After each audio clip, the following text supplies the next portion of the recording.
mission, on mission. Trying to get it right. Transition. Changing the way that I see life. Transition mind. I'm on a mission. On a mission. Trying to get it right. I'm transitioned in my life. Making a transition.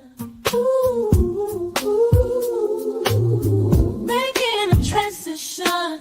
Ooh, ooh, ooh, ooh, ooh, ooh. Making a transition. Ooh, ooh, ooh, ooh, ooh, ooh. Making a transition. Trying to mission, on a mission. I'm on a mission. On a mission, I'm trying to get it right.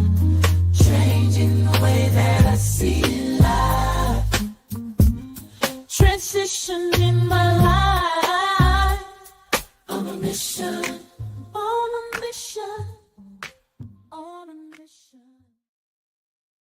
Welcome, welcome, welcome. This is DJ Genesis, and this is your show, Alchemizing Energy. And we are doing a co-broadcast with the Rise channel, and is also Sonetter added to this as well. No. Excuse me. You know how he is about dual Streaming here. So this is just the Rise channel and Alchemizing Energy, and we are doing a dual stream. And we initially had the show about FGM, female genital mutilation, and we were discussing that, and so it kind of got a little heated between my friend Napah and I kind of like left the panel, like probably prematurely, because it was getting a little bit too heated for me. And so we got on the phone afterwards, and we decided, what, let's because I named a few points that I was trying to make, and she was like, well, I wish you would have just said that, or just waited to say that, instead of getting upset or whatever and leaving the stream. So right.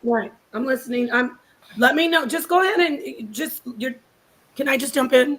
Yeah, go ahead. Exactly. So I want the information showing that it's not only Islam, but all of us, I think it's because it's such a sensitive topic for all of us, especially as women. The energy was up at 1,000 for everybody. So I'm going to sit back, let Genesis lead with the information she wanted to present on a broader scale. But then we will eventually, if you let me know when I can come in, I'll talk about why I wanted to lead with the Islamic part. Okay. Excuse me. I'm going to mute out. Okay. All right. No problem. So I wanted to really go into the cultural aspect mainly because, and I didn't want to tie it to any specific religion, because I kind of felt that when you're connected to a religion, then you're discounting the other aspects of it, because there's other practices that happen in these communities that are equally as brutal, and that's kind of like the direction I was going in, is that there's a lot of brutal practices that happen in communities, in cultures, when it comes to women and females, even like just children, things that happen. And so I really wanted to focus on, the cultural and not tie it so much to a religion, because people could always just try to debunk that. But when you break it down from a cultural aspect and you attack the culture of it, then now it's like, you're breaking down the actual true system, because it's all really based in patriarchy. But does patriarchy start with religion, or is patriarchy a culture? So that's pretty much the ideal I was getting into. So let's first bring in, this is the actual page I wanted to bring up. Okay.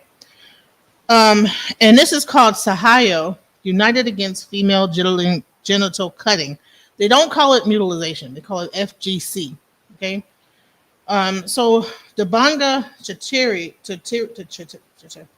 Chatirje, this is an actual article by her. So let's go and let's read it. The exact reason for the origin of female genital cutting is unknown due to the dearth of conclusive evidences. Okay. I hope everybody can see this. Okay. Multiple theories revolve around how the practice began. FGC precedes both the start of Islam and Christianity and is practiced predominantly because of cultural traditions. Okay.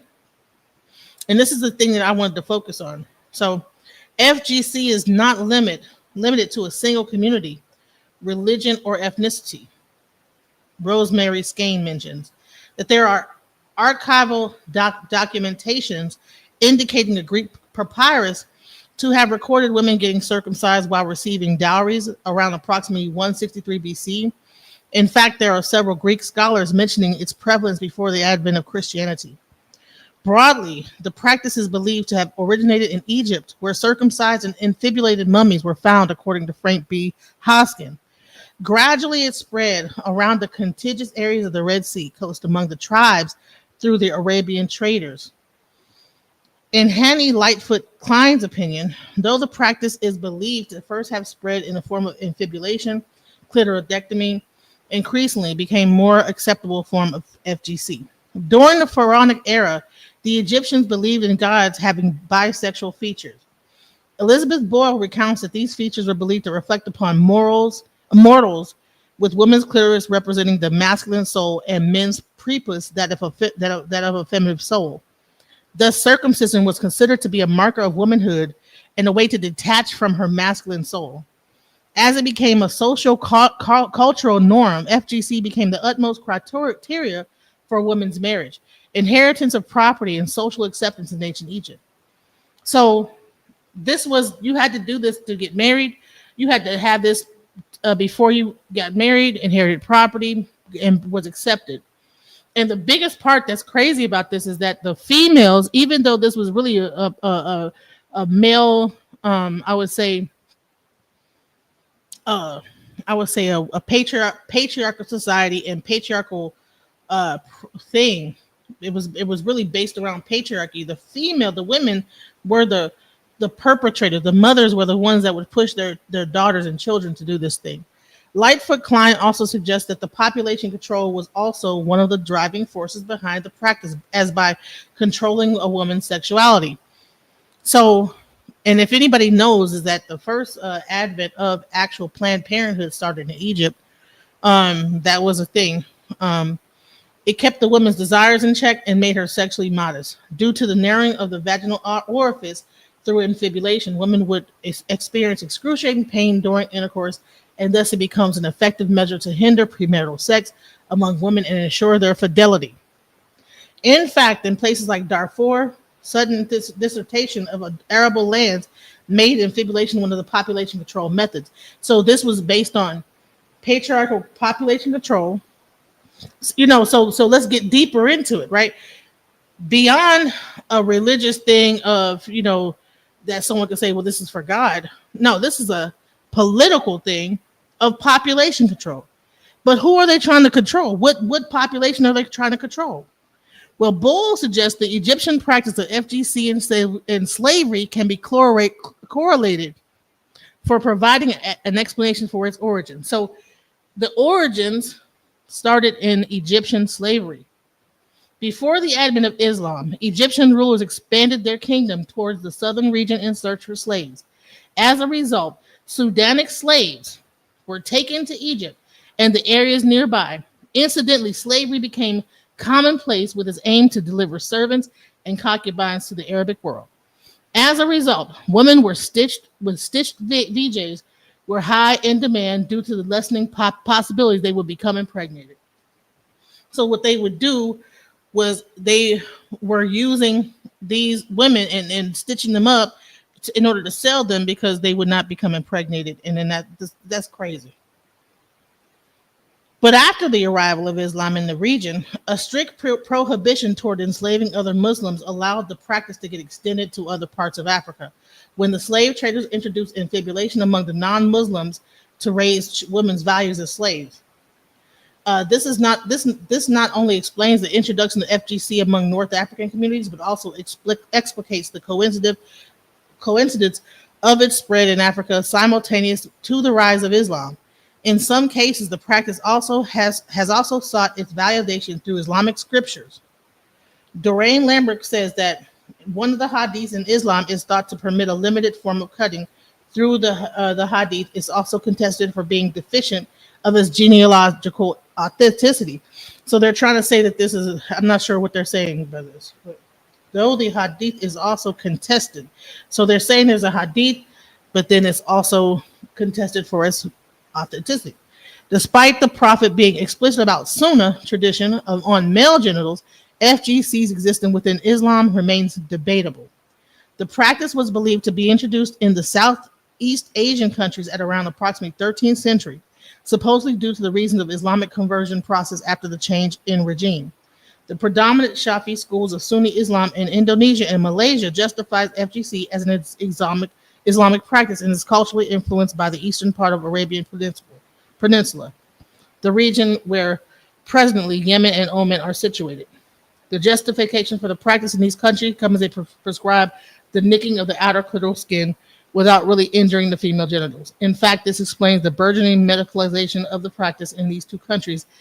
All right, so I wanted to show that because this is long.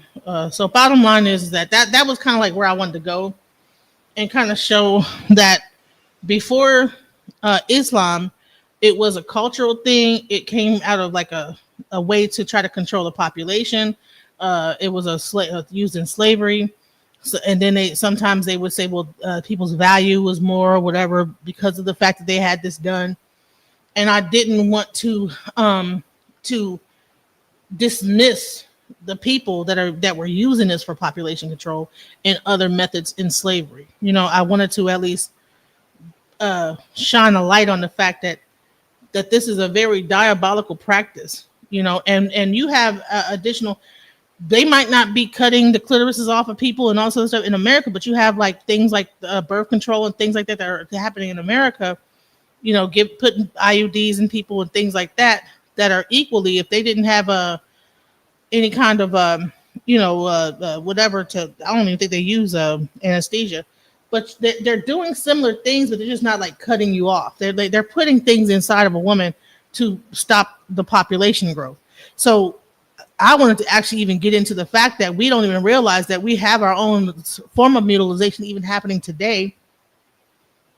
But, and that's through all these different like birth control methods that they're giving to women, you know, when a man could do a very easy birth control method.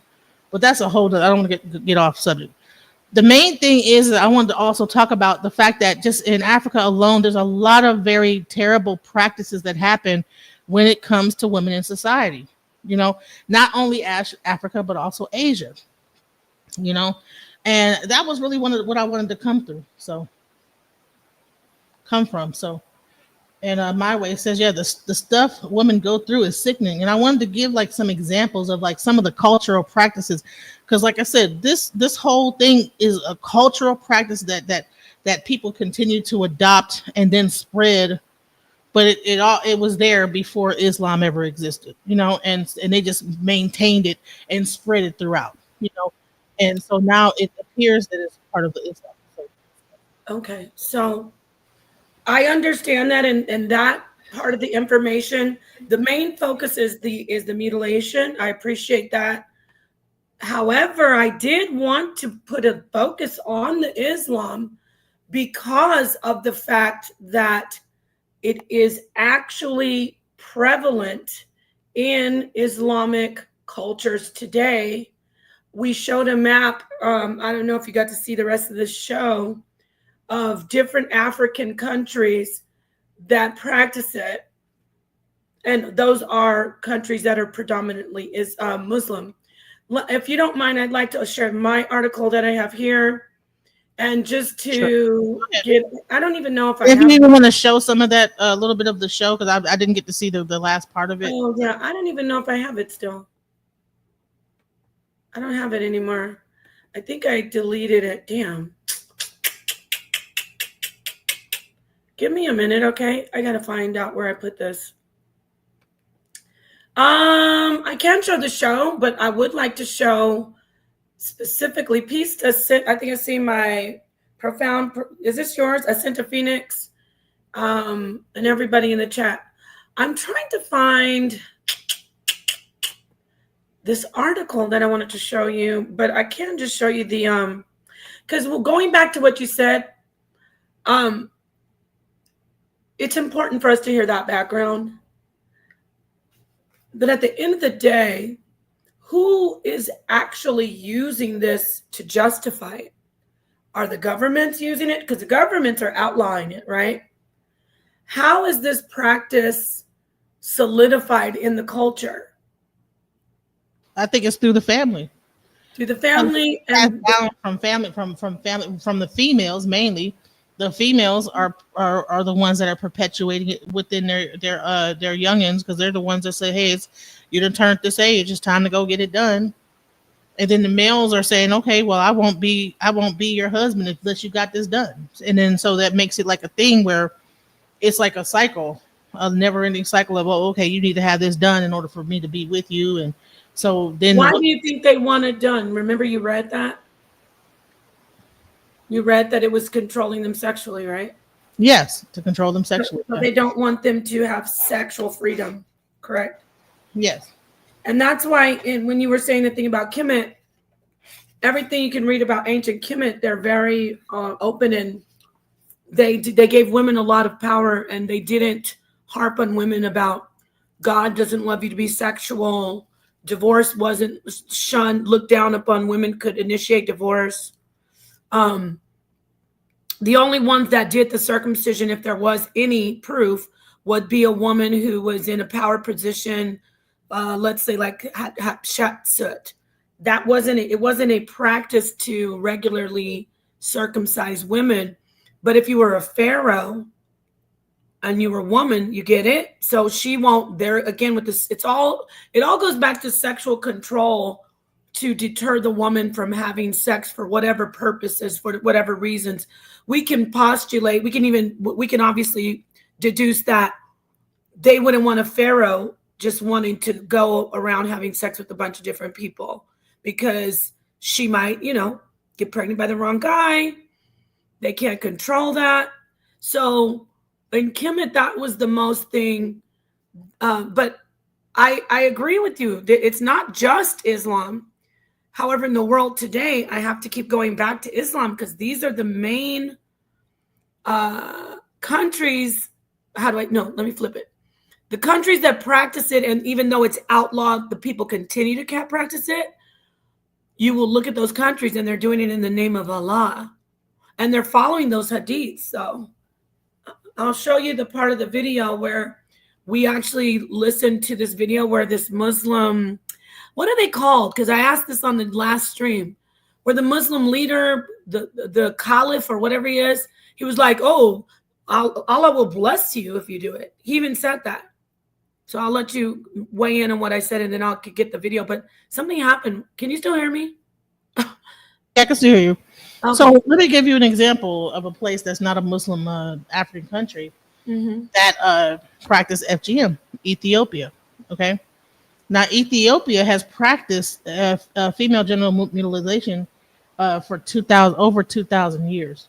And some people, I'm reading this, some scholars trace its origin in the region at the time of Kingdom of Kush and ancient Nubia, regions that neighbored or overlapped with modern-day Ethiopia.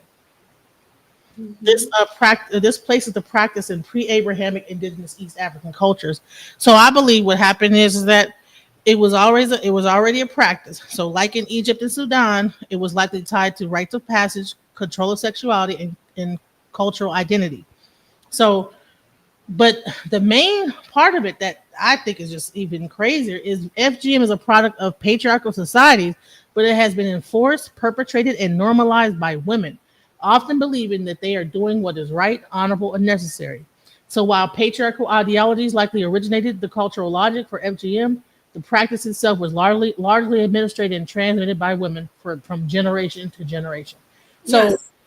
I would say that you might have an Islamic group that comes in and takes over that culture and brings Islam, but some of the things within the culture will still exist, right? So let me give you an example.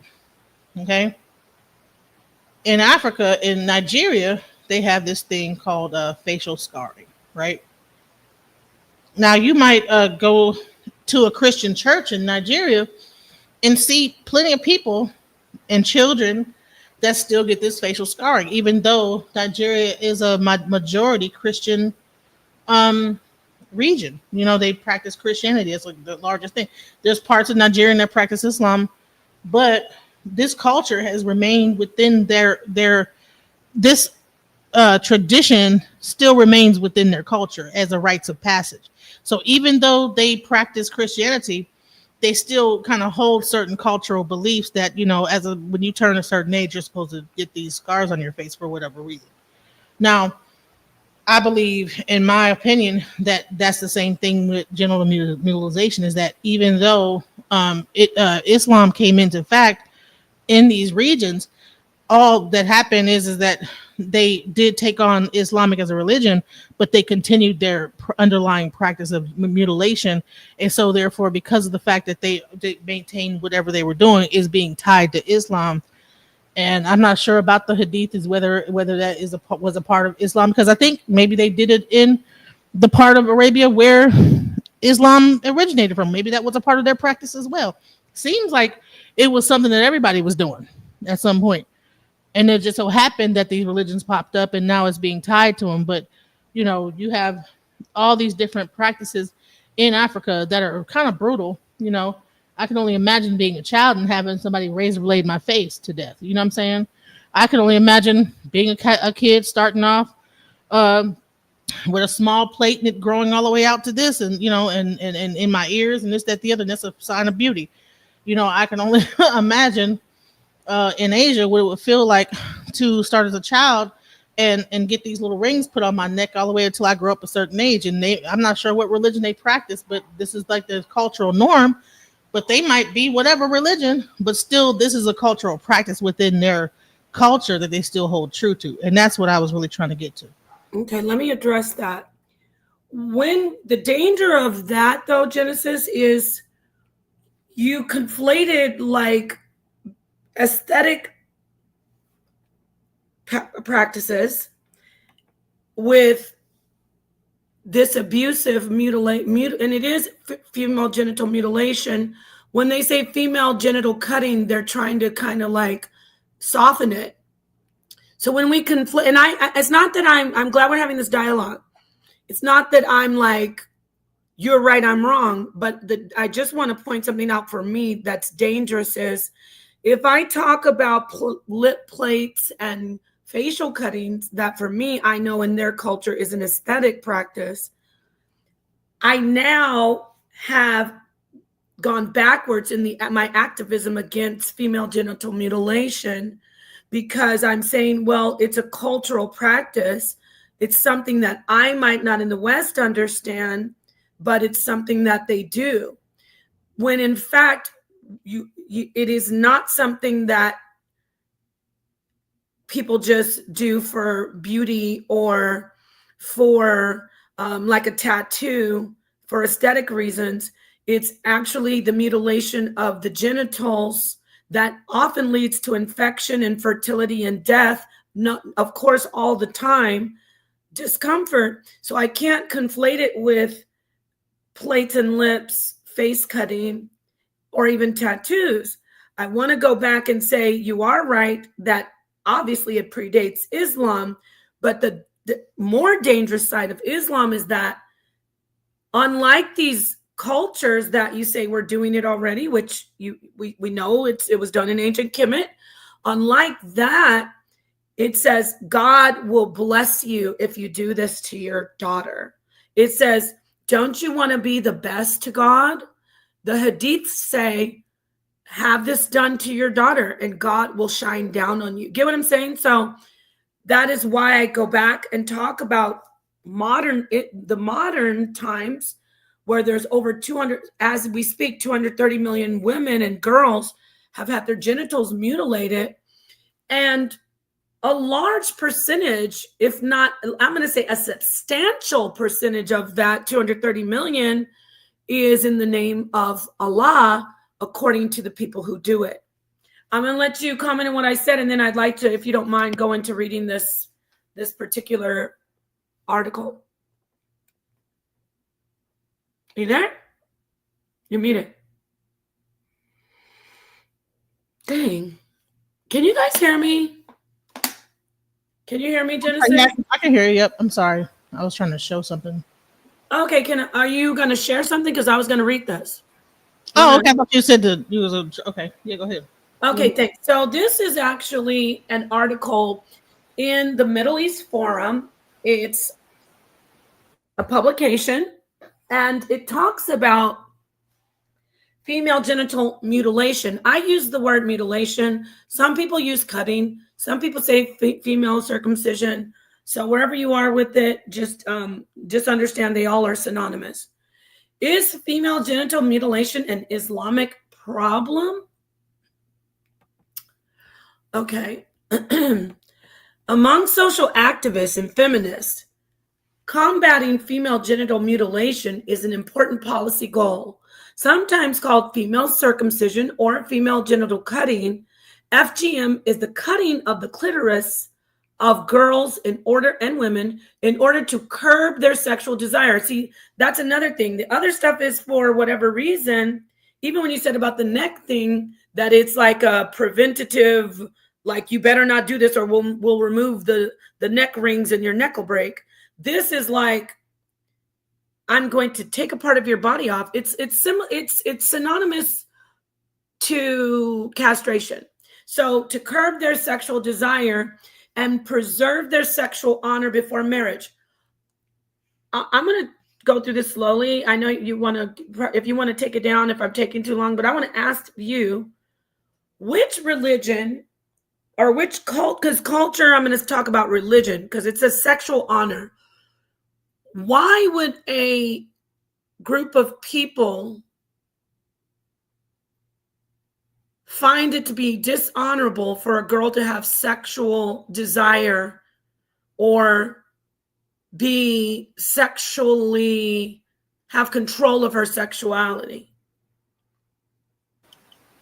I think that's them trying to keep the woman's virginity, so-called to speak. That's what a lot of like, I would say it's weird because when you go into a lot of these cultures, it's a lot of like, I guess, not like, what's the word for it? There's a word for it. When you, folklore, like, like these kind of beliefs that they have that may or may not be true. You know what I'm saying? But they're just so used to doing it that they just, at some point, it's just a thing that just you do automatically, So at some point they decided that this was the best way to, maybe there was one woman that probably was promiscuous and they sewed her up. And then after that, it became a practice. That's what it sounds like to me. A lot of these things are like kind of steeped in that type, or it might be a thing where there's bad luck, or, you're not marriageable or whatever that they come up with. Right. Can you imagine having the idea, and this is an 18 or over, and I do not mean this in any way. I would never want this to happen to men, and I would see it the same way I see female genital mutilation. But can you imagine if we went around castrating men? I mean, as a society, every one of these societies castrating men who were sexually deviant or were oversexed. Can you imagine that? That's the equivalent of that. But that was rhetorical. I do want to finish and get to this part right here. Not finish, but continue. Listen.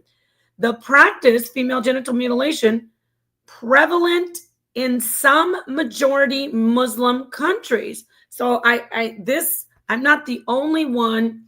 They're changing the narrative lately in the past, I'm going to say about 4 years, because everybody wants to be politically correct.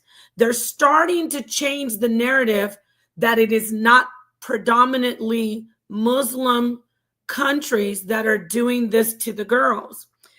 So it says the practice prevalent in some majority Muslim countries has a tremendous cost. Many girls bleed to death or die of infection.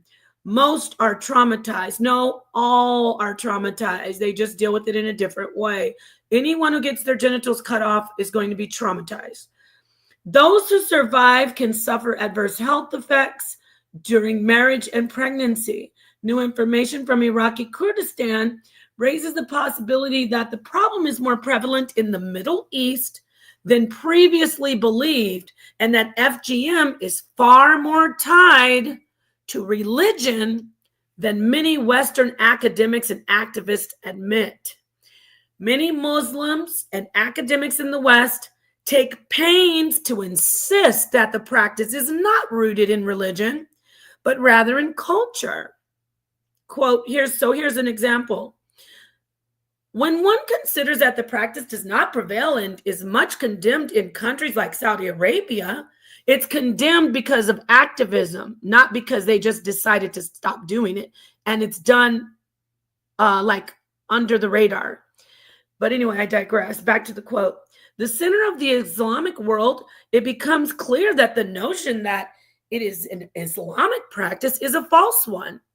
Hasina Lockett, a child clinical psychologist at North Warwickshire Primary Care Trust, wrote. So I'm going to leave it at that. But let me just get to the end of this. True, FGM occurs in non-Muslim societies in Africa, just like our sister Genesis said, and in Arab states such as Egypt, that's predominantly Muslim, so I don't know why they added that, where perhaps 97% of the girls suffer genital mutilation.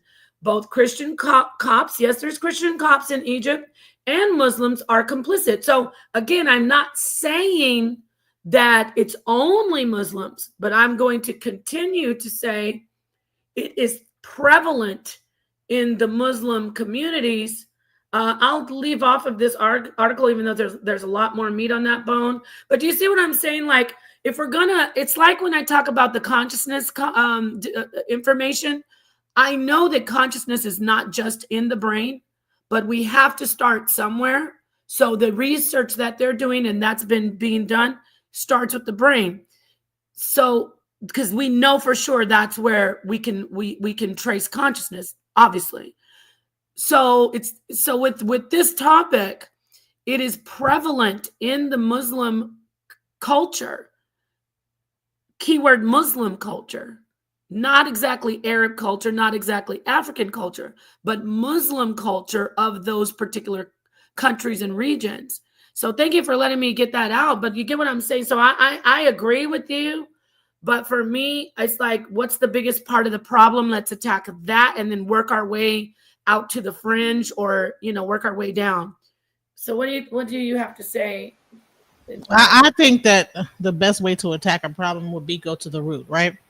So it's almost like if you attack the outside of it, okay, well, you have these symptoms. So there, you'll say that the Muslim culture is the thing, but it's the culture before the Muslim culture is the thing.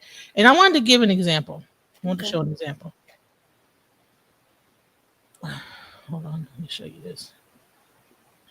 I'm gonna speed it up a little bit so I do it. So you wouldn't say that religion rules the culture or is predominant in the culture? I think that there is, the religion does, but I believe that those cultures of mutilation, the rings around the neck, tribal markings, all those cultures came before Islam and Christianity, and so they just didn't do away with them. They just kept them. And yeah, I'm not disputing that. You know that, right? Right, but I wanted to show, because people want to say, oh, one is better than the, or less thing than the other. But I wanted to like the mutilation of the genitals, because I would say that they're all bad. It shouldn't even be compared. But I want to show. Let me show. Says the mark symbolized people from the king's lineage, and it is identification for the members of the family. Heritage, inheritance látọ̀dọ̀ forefathers wa, because nínú òfin ìdílé wa ni pé ìwọ tó bá ti bímọ dandan gbọ́dọ̀ kọlà fọ́mọ ẹ̀. Kì í ṣe kọ́ wà láṣòfin yẹn, àwọn forefathers wa ni wọ́n ti gégùn yẹn kalẹ̀. But privately role mi sìn, hardly lè máa rí ẹyọ kan nínú àwọn ọmọ mi, and the last set of twins tí mo bí ìkànnà escape la. To me, mi ò rí nǹkan kan tó bad níbi là.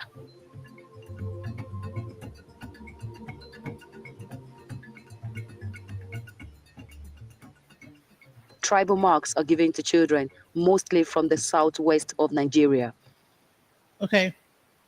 So it's a painful process. It's not so all these things, it's you say, well, one because it's in the genitals is bad. This is also a traumatic experience that happens as well. I'm not saying, but I mean, they all should be eradicated. Because doing this with a screaming child is just a mess. You know what I'm saying? So, yeah. Yeah. So let me say this again. For you in the West and for us in the West, it's like, oh my God. Now this isn't the same as female genital mutilation. It's this. It would be equivalent to tattooing, ear piercing, piercing anywhere on the child. It would be equivalent to that. So I will even take a step out onto the ledge and say this particular thing that you're showing would be equivalent to male circumcision. I'm going down a slippery slope because the genitals are not the face, but I'll acquiesce just to let you know that I'm very strong on this position that female genital mutilation is on another level of absolute torture and excruciatingly dangerous pain in the procedure and as far as psychological and biological. But let me just get back to you showing this. We could even speak about how this, if we're going to compare it to the genital circumcision, it could only be compared to male circumcision, not female genital mutilation, also known as circumcision. Why? Because male circumcision is aesthetic. It is an aesthetic thing. It's just for looks, according to what we've learned over the years. However, there are benefits. Stay with me as far as just the looks. I'm not talking health wise. There are benefits socially when a man, his family, decides as an infant to circumcise. What are the benefits? That is a social norm in the West. So that person doesn't have that, that's stigma, or that doesn't have to be the myth that follows the people about, oh, you're dirty, oh, you're a heathen, you're not godly. Because remember, it's also a religious practice at the end of the day. So a lot of cultural practices go back to religious practice. Even when he's talking about my tribe and this and that, they don't follow. They're more ancestral, more the gods that they see. Of course, you know about this more than I do when it comes to a type of, with African spirituality. But what I do know about African spirituality is it's not just one God ruling over, and there's a lot of ancestor worship. So that would go back to your tribe. So at the end of the day, I would say that these particular cultural traditions are rooted in a type of religion or a spiritual belief.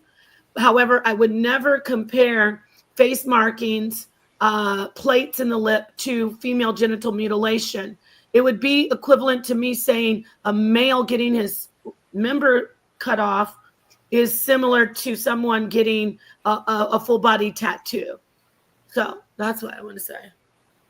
Right. So I know you hate ChatGPT, but I just wanted to show. No, I don't hate it. I just don't use it, and I don't have that kind of when people are arguing and telling me that I'm wrong in a debate, like the professor from Pseudo Gilligan's Island, you don't even have your own individual thought. All you do is rely on ChatGPT. So I do not hate ChatGPT. It has its uses. Go use away. So, hold on, let me see if I can zoom in on this real quick. So I really want to focus on Ethiopia because Ethiopia is not an Islamic country, and it's practiced very broadly there. Okay.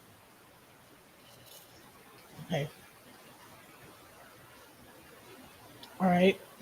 But hold on, let me just do this. But we do want to point out that it is Abrahamic faith, right?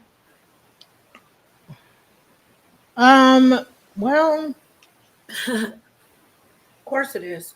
It's would they be considered Jews or whatever? Jews and Christians. Yeah, it goes. It's the same as Islam, but I'm just talking about it's prevalent in the Islamic countries. So if Yeah. it was prevalent in Jewish countries or Christian, I would show that it's because it's based in an Abrahamic, patriarchal, misogynistic mindset in the culture. Well, maybe there is. Okay, so it says, all right, so it's the cultural reasons in Ethiopia.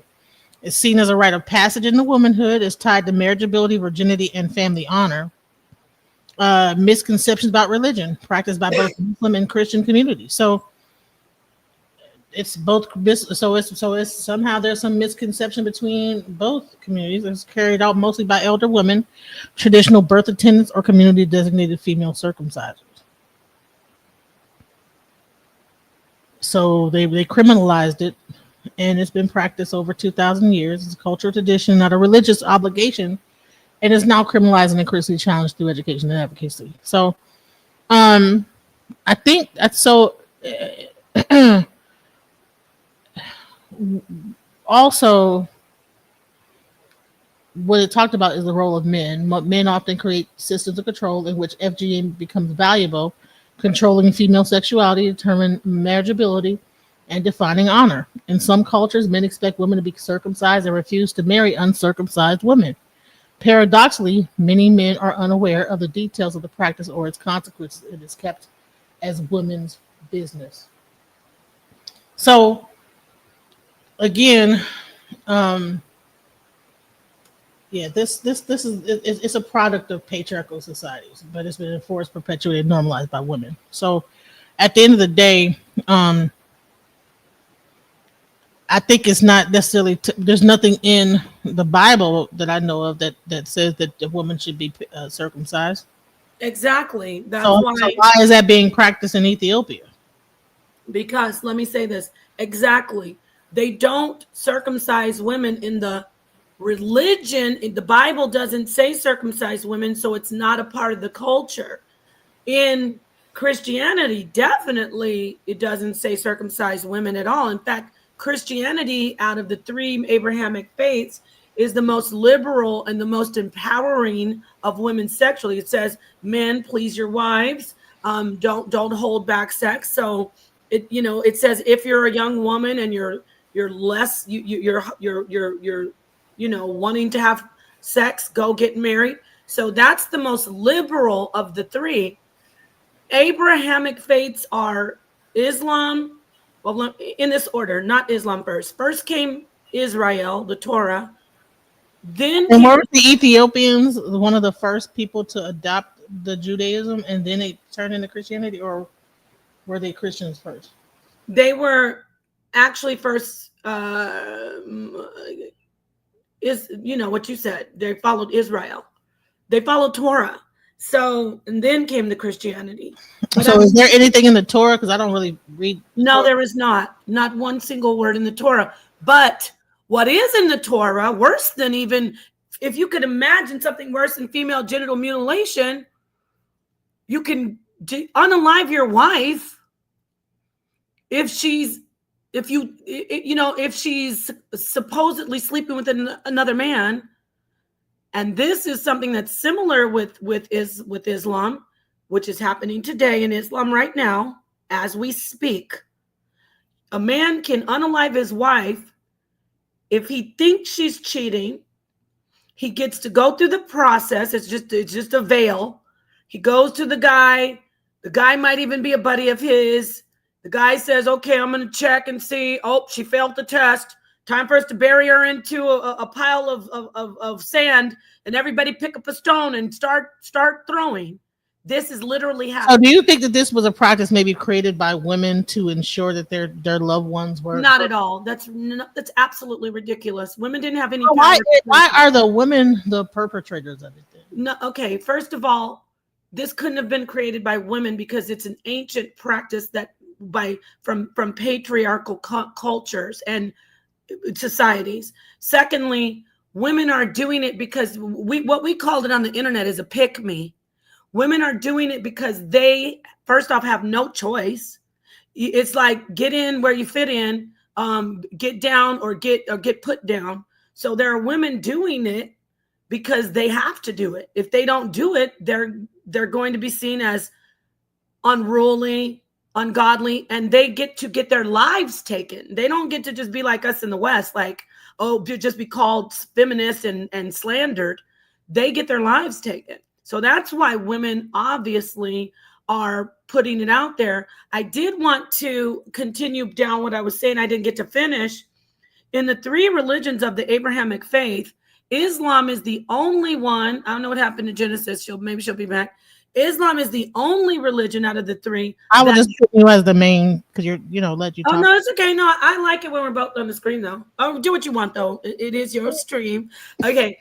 Islam is the only one of those three religions that have instructions in the religious text. I'll say it again. Instructions in the religious text. Islam has instructions on how to do female genital mutilation in the hadiths. So that is why it is prevalent in many, not all, but many, if not the majority of these Islamic countries. I want to let me say this real quick. Before I forget.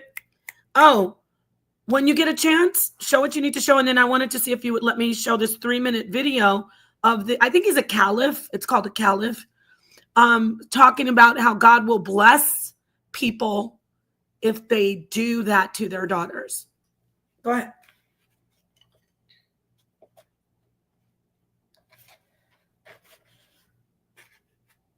Oh, this is Chat GPT? Oh, it is. I see. Okay. I can't hear you. Are you talking? Genesis, are you there? Oh, I'm sorry. I was talking and it was on mute. Okay, my bad. All right. So it says the hadiths that mention female genital mutilation were not a part of the original teachings of Islam during the Prophet Muhammad's lifetime, and the few that exist were added into Islamic literature centuries later. They are considered weak, da'if, or unreliable, munkar, or mursal. By mainstream scholars, right?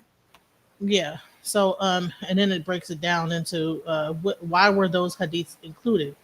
During the hadith compilation era, many regional customs, including FGM in Egypt, Sudan, and parts of Arabia, were still practiced. Compilers like Abu Dawood or Al-Bayhaqi recorded everything they heard, labeling some narratives as weak or questionable. Inclusion equals endorsement. Scholars catalog weak hadiths. Inclusion does not equal endorsement. Does not. Okay, that's what that means. Okay. Yes. Scholars cataloged weak hadiths to document cultural context, not religious law. And then the consensus today is FGM is pre-Islamic cultural practice, not a requirement in Islam.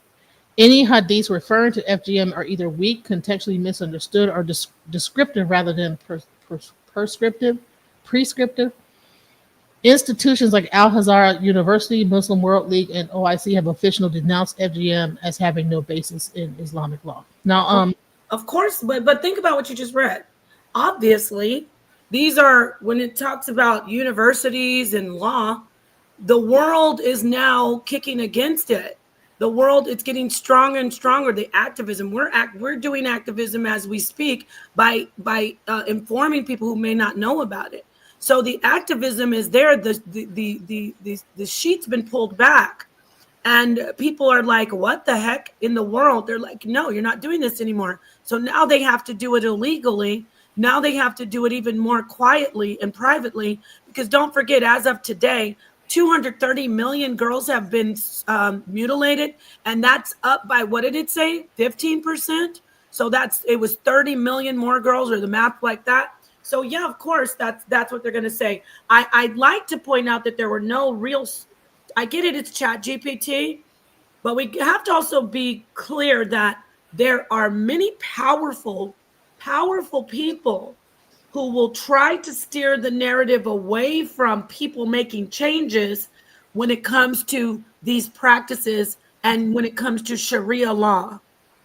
We have to remember there's politics behind things when we don't have actual sources, and we could. That's my qualm. The qualm that I have with ChatGPT. I would like to show you an actual Muslim leader, a Muslim.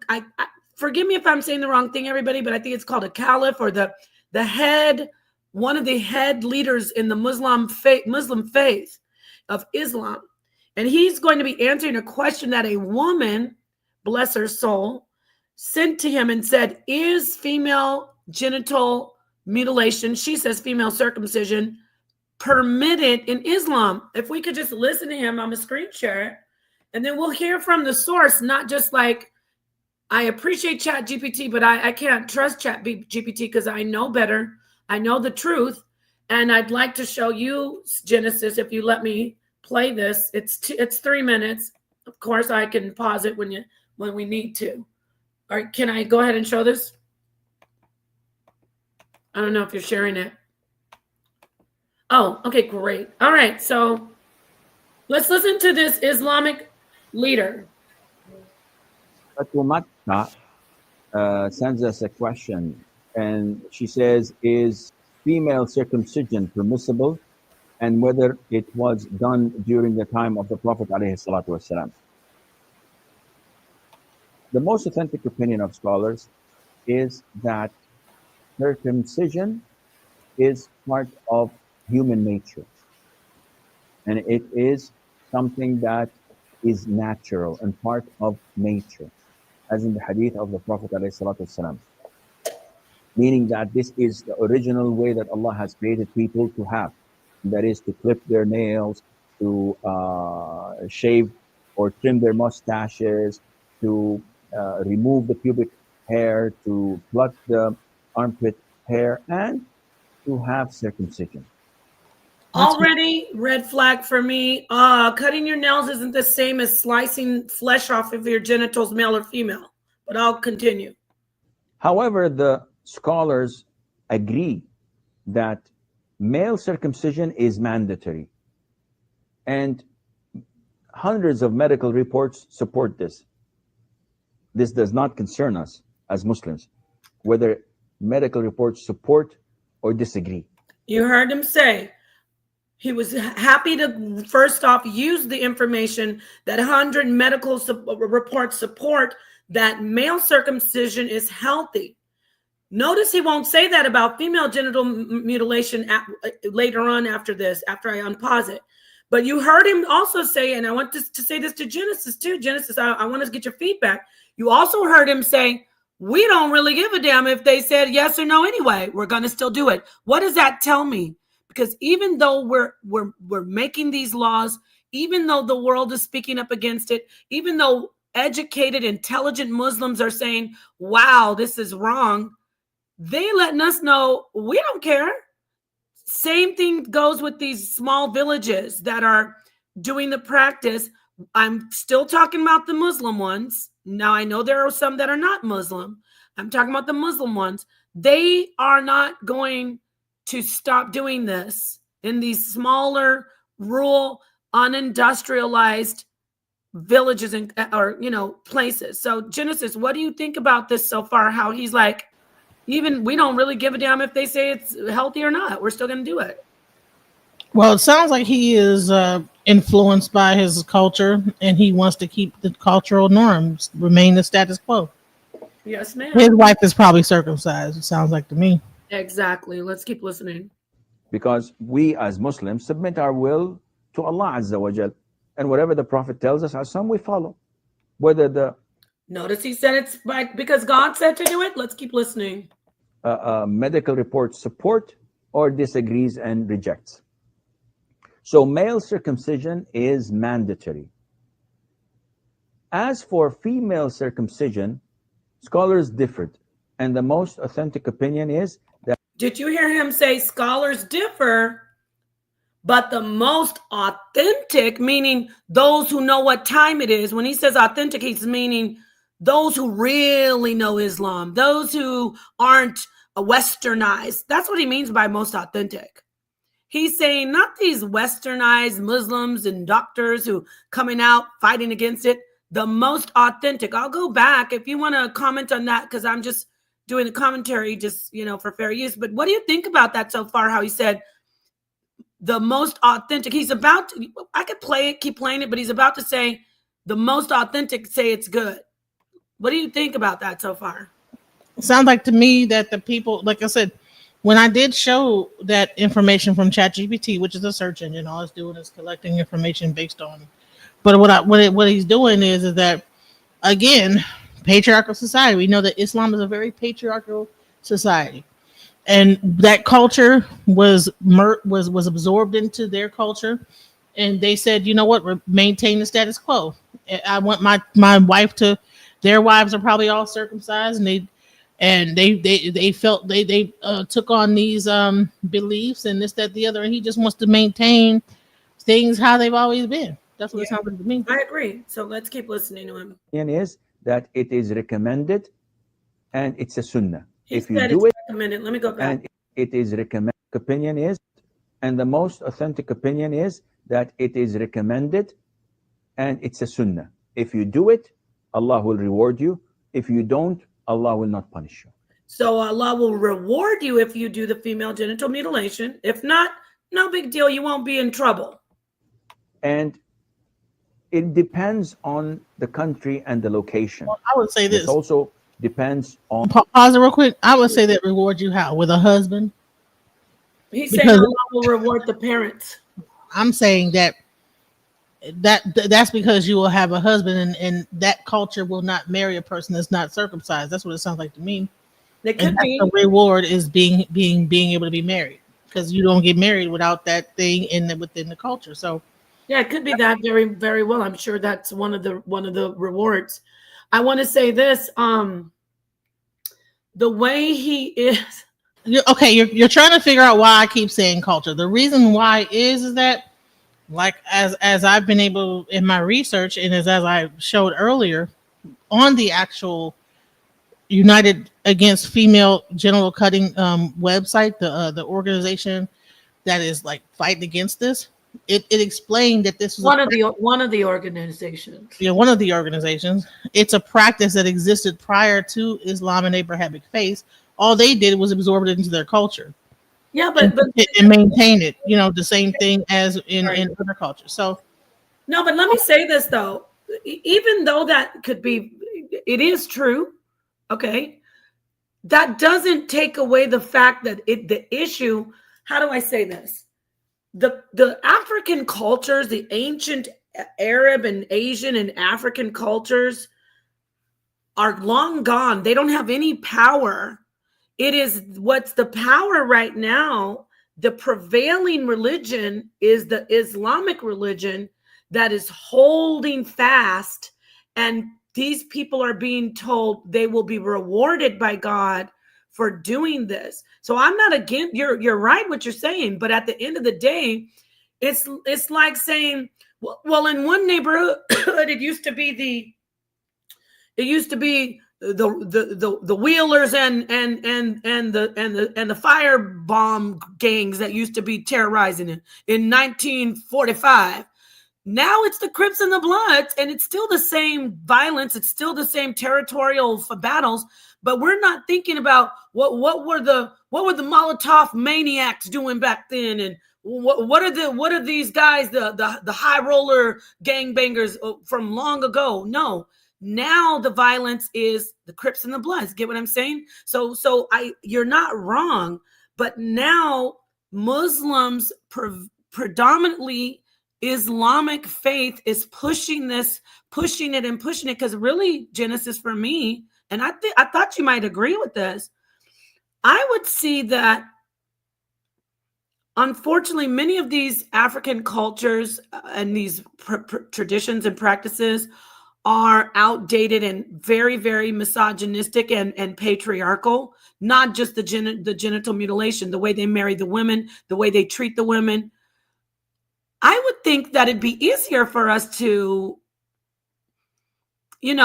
get African countries and Arab countries and all these Asian countries to just eradicate the practice. It's gone. Like, okay, these people, these fringe Africans over here practicing this ancient South, this Sudan, this culture in the sub-Saharan desert, whatever you're saying, in the region. I mean, we're going to get rid of them. The God, whatever God they're doing this to, or whatever reason, we're stopping this.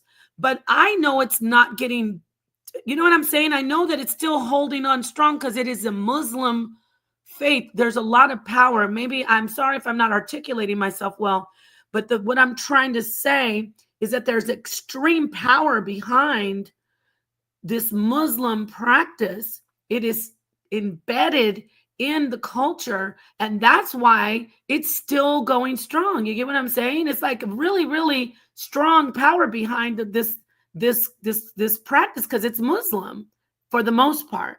Now, what do you think? You need to stop muting. I was trying to figure out if, okay, this was the question I asked GPT. So, you know, I don't know, right? Because I'm not a Muslim, okay? Right. So the question I asked is that, okay, are hadiths added to the Quran, you know? And if that's the case, how did it get added? And then it keeps saying the same thing. So I said, how did the hadith about FGM get added? It says the FGM. So hold on, let me move. I'm trying to understand, where is he able to say? Let me just show this real quick. Where is he able to say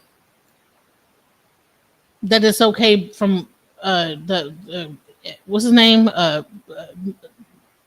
Whatever he made. I don't know. He said it in, really fast. Ooh. It's honorable by whoever. Oh yeah, the brother in the chat said, profound perspective said Sunnah. When he said, the guy said it's Sunnah, he said Sunnah means it's the approval of the Prophet Muhammad. So how can they say, okay, because they're saying in the context, it was already a pre-Islamic cultural practice, and it was widely practiced in ancient Egypt, Nubia, and parts of Arabia before Islam, right? When Islam emerged in the 7th century, it did not invent FGM. It encountered it as an existing social custom in certain communities. But you see how did it get added to the hadith? Well, look, listen to how that's answering it. Islam encountered the cult, the practice. It's like the same people who were doing the practice were the people who started to do Islam. It wasn't like they came together like, hey, hi, are you FGM? I'm Islam. Nice to meet you. They were after the Prophet's death, scholars began collecting oral tradition hadith about his sayings and actions. These were recorded between 750 and 950 CE based on change of narratives, isnads. Some hadiths reflect actual teachings, while others simply preserve what people were already doing, even if the Prophet didn't endorse it. So it sounds like to me that it was in there, and so he's saying that the Prophet endorsed it, and then they're saying that okay, the hadith is, do not cut severely, as it is better for the woman and more desirable for the husband. That's the actual hadith. It is called Sunan Abu Dawood, book 41, hadith 5251. Yeah, that's a part of the religion. That's a part of the Islamic culture and religion. And it's graded weak, da'if by major scholars like Al-Albani and Ibn Hajar. It was included not because it was strong, but because compilers aimed to record everything they heard, even weak reports. That's a lie. That's a lie right there. Hey, so this is I wish there was a Muslim. Is there a Muslim? Say what you need to say. I was talking, but go ahead. No, I would say, is there a Muslim? I'm gonna put the no before. Yeah, get a Muslim. But while you get that Muslim, I don't know anything about Islam. Well, let me speak. I don't know all about it, but I do know what a hadith is. And he's up here talking about it because he's a Muslim. They follow the hadiths for the most part. There are Muslims who do not follow hadiths. They are fringe. Meaning, when I say fringe, I'm going to go out on a limb. The FOI, the Fruits of Islam, the like a maybe some type of, I don't know if they're called conformed or conservative Muslim. There are Muslims who just go by the Quran, but the Quran and the Hadiths go together, just like the Torah and people would say the Talmud goes together. They have interpretations of the laws and of the book itself. I'm talking about with the Torah. So with the Quran, that's the book that everybody follows, and then they have the Hadiths, and we're looking at a Muslim right here. You stopped sharing it, but maybe we could put it back up. Is this how I get it back up there? So let's play the rest of him saying that it's all good, that it's God's good. Allah will love you more if you do this. On the surgeon operating this. Oh, and then he goes into, it depends on who does it. This is right here. I'm going to tell you why he's saying that. This is where he's cleverly trying to separate his people from the other people of other more unindustrialized cultures and countries or regions or villages. He's trying to be like, we don't use a big ass rusty butcher knife. The ladies that do it and it's still mutilation. So he's cleverly trying to say it depends on who does it. No, it doesn't depend on who does it because it's still mutilation. The country and the location. And it also depends on the surgeon operating this.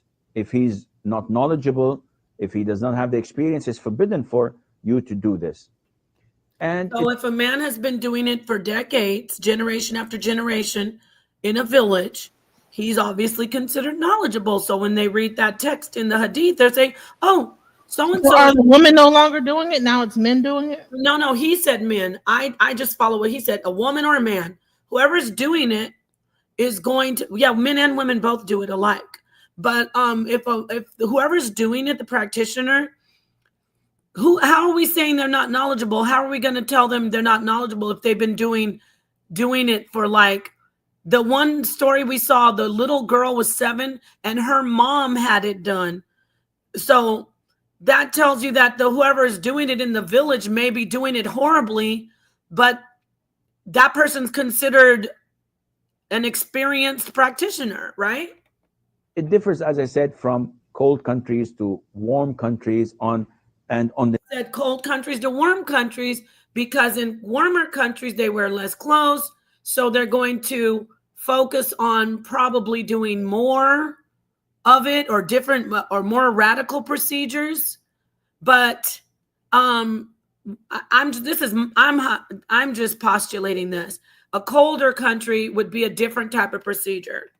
The need of doing this. Some do not need it, some may require it.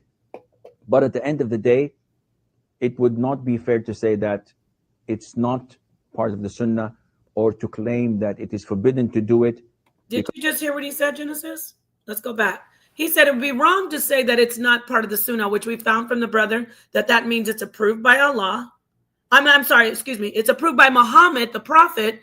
Obviously, if it's approved by Muhammad, it's approved by Allah.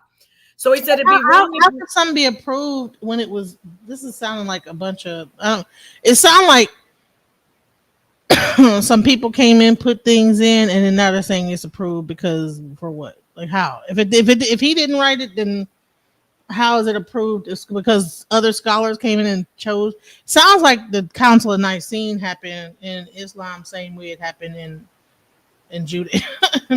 Right. Maybe you could have talk to a Muslim about that. But this is he's talking about the hadiths, which are part of Islam. It is him saying that, which we learned today from the brother, Sunnah means that it's approved by the Prophet Muhammad. I knew that the hadith is supposed to be approved by the Prophet Muhammad, but you will get some Muslims who are not mainstream Muslims. They're not. They will say, well, I don't agree with the hadiths. Those are fringe, because the reason they don't agree with the hadiths because the hadiths show things like this, and they also show PDF file stuff going on, saying that the Prophet Muhammad was with the 9-year-old. So that's why a lot of people, good people, I guess, who want to still follow Islam, they say, I don't subscribe to those hadiths. I just do the Quran. you may not subscribe to it as a Muslim, but this is a part of Islam. So let's just listen to the last, I guess, 1 minute if we can. That it is forbidden to do it because the authentic hadith or a number of hadiths prove that this was practiced at the time of the Prophet ﷺ, and the Prophet ﷺ gave guidelines to those who are operating by not exceeding the limit and overdoing it. So he says it was going on during those ancient times, which we know it predates Islam. You're right, Genesis. And also by not leaving it as it is, as this would not be suitable. So he said, don't take too much, don't leave too much. And What is the it hell? advisable to do or not? It's Now let me recommended. go back. He's saying you gotta not take too much and then don't leave too much either. We don't want to feel anything. Here he is. Is it Shoot. Okay, let's see. advisable to do or not? It's recommended, depending that you trust Recommended. the one who's doing it, who's operating it, and there is need for it, and by not exceeding the measurement and the amount prescribed to us by the Prophet ﷺ. Yeah, that's awful. That's crazy. But Yep. So he's a Muslim, and he seems like he's pretty authoritative. So there you go. It's interesting, isn't it? It is cultural, but how much of, I'm sorry, but how we have to understand when we say it's cultural can be hinged on religion, and like the culture in the Middle East is based on Islam, especially in the countries that practice Sharia law. Their literal laws are based out of the Quran. so there's a lot of people in the audience that know a little bit more about this. Can you post the StreamYard into your? Oh yeah, sure. If anyone knows more about this when it comes, because I'm not an Islam follower, and so I don't know. Oh wait, how do I do that? It doesn't let me do that. No, just click the StreamYard link and just paste it into your just paste it into the comments and it'll go into your thing. Like the stream. Oh yeah, duh. Copy it at the top. Right. I'm sorry. Invite. I'm looking for it at the bottom all the time. Okay. Okay. Yeah, So there we go. if there's any way, anyone that knows, because I don't know. I'm not gonna pretend like I know. I just know it came from Egypt. You know what I'm saying? I know that it was already practiced for centuries. And I'm saying it came from Egypt. That whole culture, because the culture of that whole What came from Egypt? Wait, be clear. You mean circumcision, right? That did come from Kemet. Also, okay. So that okay. But also they were doing circumcision. I just want to say they were doing. I say Kemet. So You never. there was a whole area. I think it was just throughout Africa. I think that people just was doing it in that No, they weren't. There were cultures that were doing it. There was a Babylonian portion of there was a culture in Babylon, in the Babylonian region, where I always mix up Sumer and like the Akkadians. There was circumcision going on, and then there was circumcision going on in Kemet, but everybody wasn't doing circumcision. Okay, so okay. Here's the thing. So I don't know. Okay, so this is so it says broadly the practice is believed to have originated in Egypt, where circumcised and fibulated mummies were found, according to Frank P. Holson, gradually spread around the contiguous area. So it started in Egypt and then spread, to tribes. Stop. Look at that. When you see mummies, do you know that wasn't the consensus, like the general population? It wasn't. I shouldn't say consensus. It wasn't the general population. We're talking about women who were in high positions, like maybe a princess of a pharaoh or a pharaoh herself. It wasn't. These weren't just like regular schmegular people in the Kemetic. But from what it's saying here is that it was also a part of like the slavery that was going on, where they sold up people to reduce the population. And based on what I also have where are you seeing that? In the same article. Hold on. It says slavery in Kemet. Yeah. Where? Wait. Okay. Wait. It says, go back up. It says, okay, it says mummies were found with infibulated. That means their vaginal opening of her vaginal canal was closed, sewed together, and her clitoris and her labia were cut off. Mm-hmm. That was a mummy. Again, but they're saying that these features were believed to reflect. And then it says gradually it spread around. Now we're out of Kemet. Now right, so it started in Kemet, then it spread. But let me get back to what it's saying. When we're talking about Kemet, it was not a prevalent practice, and it was not a practice amongst every the population of the general population of the Kemetic people. I don't know. I do know. During the Pharaonic area. So is that Kemet area?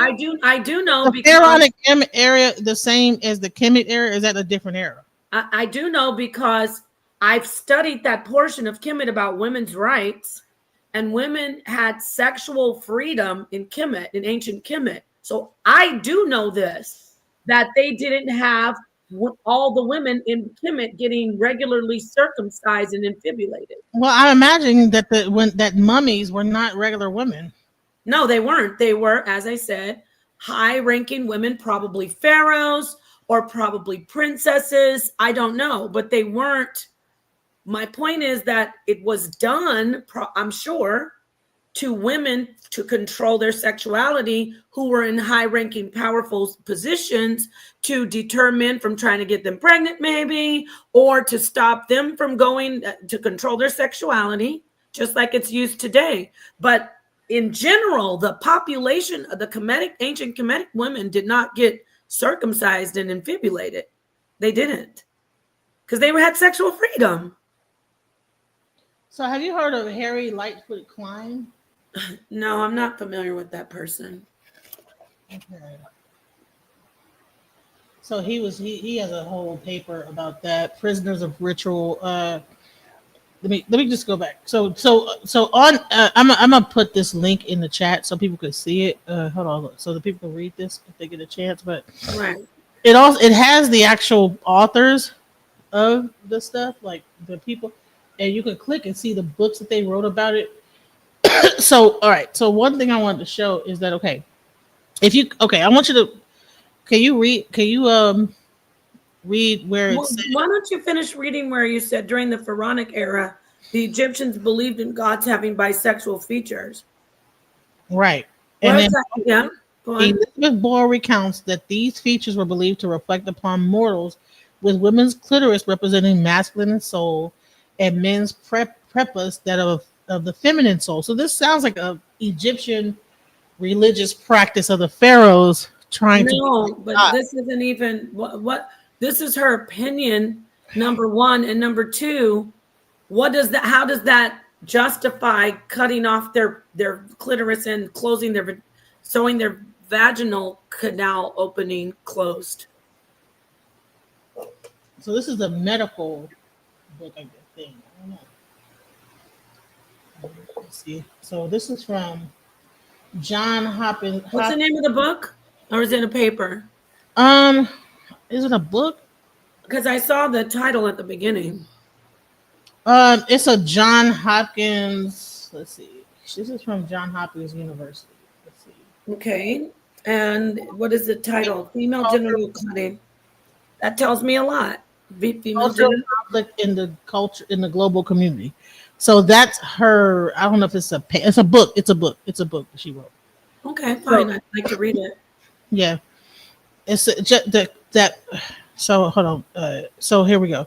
So she recounts that these features were believed to reflect upon the mortals, with women's clitoris representing the masculine soul and the men's prepuce that of the feminine soul. Thus, circumcision was considered to be a marker of womanhood and a way to detach from her masculine soul. As it became a social cultural norm, FGC became the utmost criteria for women's marriage. Why would she want to detach from her masculine soul when Kemet is about balance? I don't know. This is the research that she did. She has a whole paper on it or book about it. So Lightfoot Klein also suggests that population control was also one of the driving forces behind the practice, as by controlling a woman's sexuality, it kept the woman's desires in check and made her sexually modest. Due to the narrowing of the orifice, it becomes an effective measure to hinder premarital sex among women and ensure their fidelity. In fact, in places like Darfur, sudden desertification of arable lands made infibulation one of the population controls methods. Let's go back to Egypt, okay? Darfur. Yeah, Darfur. Okay, so can we look at a little bit what's going on over there or no? Well, I was trying to get back to Egypt and the slaves because I know Isn't that where those girls were all kidnapped from, or no? Yeah. Yep. Okay, not shocked. Okay, so Boyle suggests that the Egyptian practice of FGC and slavery can be correlated for providing an explanation of its origin. Before the advent of Islam, Egyptian rulers expanded their kingdom towards the southern region in search for slaves. As a result, Sudanic slaves were taken to Egypt and the areas nearby. Incidentally, slavery became commonplace with aim to deliver servants and concubines to the Arabic world.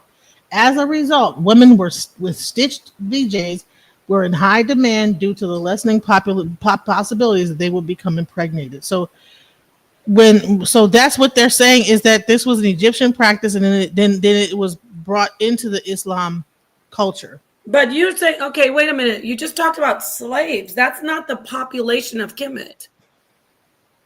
But it came from Egypt. That was, so you have the certain women that wanted to be married or whatever, and this, that, the other that did it, and then wait. You skip. You can wait. Hold on. You just read something about slaves, and before that, you read something about a couple of women who were found as mummies. I'm gonna send you this link, and I want you to read it. So, because maybe I'm not reading it No, you're reading it fine. You're reading it fine. You're not reading it, but I just want to point something out. It still has not said anything about the general public, the general population of ancient Kemetic people, because I know I never said it was the general. I just said it started. Yeah, it wasn't. They right. did So that wasn't the. I was saying it started in Egypt. I didn't say it was. And I agreed with you. It did. It did start in circumcision. I said started in Kemet and in Babylon, in like as well as female circumcision started in all circumcision, male circumcision first of the males, and then obviously for control of the women, they did that type of mutilation on slaves or a woman who was possibly in a power position. That is not the general population. Right now, the general populations of these different countries are being, the women are being subjected to this practice. Well, all I'm saying is that this practice started in Egypt, and it was spread throughout that region, and then it got adopted by Islam, and now it is the prevalent. It didn't spread throughout the region. That's misleading. That's what this is saying. Is that I know what this says, but the facts that it did not spread, because that's misleading, making people think that in Kemet it was being practiced in the general public. It wasn't. It says broadly, the practice is believed to have originated in Egypt, where circumcised and defibrillated mummies were found, according to Frank B. Now, of course, mummies. I'm not sure exactly if you had to be special to be mummy. I don't know. Gradually, you did. I do know that you didn't. You couldn't just be. They weren't just mummifying every single person in the population. So it says gradually it spread around the contiguous areas of the Red Sea coast among the tribes through the Arabian traders. Stop right there. Where's the dates? This is very ambiguous. Frank P. Hodgkin is the person that wrote this. No, but where's the date? When did it end up around the Arabian? What does it say? Arabian whatever? Because is this post-Islam, pre-Islam? We need to know, right? Yeah, I need everybody. I'm trying to find the actual here. Is this it? Thank you, my way. Okay, the Hoskin report. So this is a 1994 thing. Trying to get this is a paper. Sounds no. And remember, we're not just we're on the same page that it be where it originated. We're on the same page with that. But it was not prevalent, and women of the Kemetic population were not subjected to it.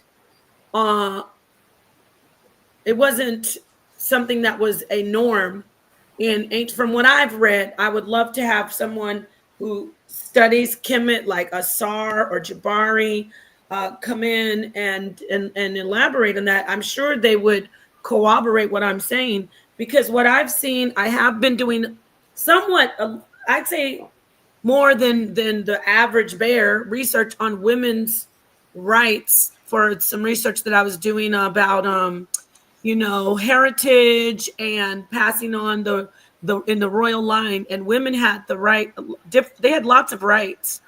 So in Kemet, from what I've studied, women were not subjected to female genital cutting. It wasn't, So that's a whole book. requirement. It wasn't a requirement. So that's a whole book. I would have to actually get the book to actually get probably the dates. That's so. It's called the Hoskins report, and I'm sure he probably has dates in there. I wasn't prepared. That would be good to know the date, because the article is super ambiguous. Like, but I do know that they did like put the links in of the actual. So it wasn't like, they put the information on where to find the information at. So where they did cite the source of the information, but it's just that I don't have the book. Right. Right. Again, I'm not saying it didn't begin, that it doesn't predate Islam. The problem is that for the most part, Islam, as you heard this Islamic, I don't know, my brother said Imam, a couple people said Imam in the chat. I don't know what he is, a caliph, an imam, but I know he's a religious leader. And he was more than clear by saying it basically said it's a requirement, but it's not like Allah's gonna like be mad at you. It's a recommendation. I'll say that. It's recommended. So ancient times, different conversation for me. It's interesting. It's a different conversation for me to talk about when it began. As far as so it was originally published in 1979. Mm-hmm. And yeah, so yeah, this book is old as hell. So I don't even know if there's even a way to even get them. I don't even. Also, do you mind if I show something after you? I just want to quickly, because we look at these different countries. This is going to be quick, because I used Google and I saw this. Okay, so when it said Darfur, what religion is the country of Darfur? Islam. Islam is the predominant religion in Darfur, deeply influencing the region's culture. Let me read that again. Islam is the predominant religion in Darfur, deeply influencing the region's culture, social structures, and daily life. So you see, so we can't disconnect culture from religion. And these countries that are practicing this particular procedure are mostly, if not predominantly, Islamic. Besides the ones that we know about in like South America, and some, even the ones, Genesis, that are in the West, like in the UK, I've done research on them, on those particular pockets in the actual Western world.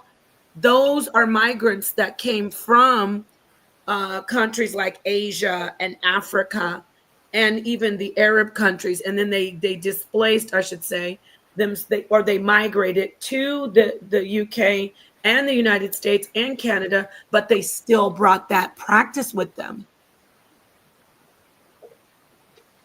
Well, I would say this.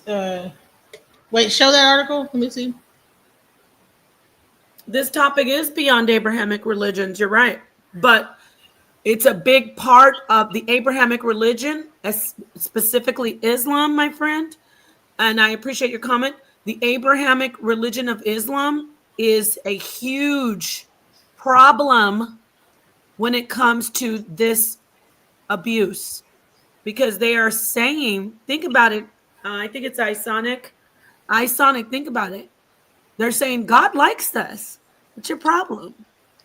They're using the hadiths saying that it is approved by the Prophet Muhammad, therefore approved by God, Allah, to mutilate these little girls. So it may be beyond it. Yes, you're right, because we're not just stuck on talking about the religion, because what we need to do is stop the practice. I don't care who's doing it or why. You're absolutely right. But we must focus on the fact that people are the reason people continue to do it. You heard what that imam or the leader said. Did you guys hear him? He was very blatant about it. He's like, I don't care if they say it's good or not. We're still gonna do it because God says we do it. So imagine the strength and the power that it has when it is perpetuated by Muslims in the name of Islam.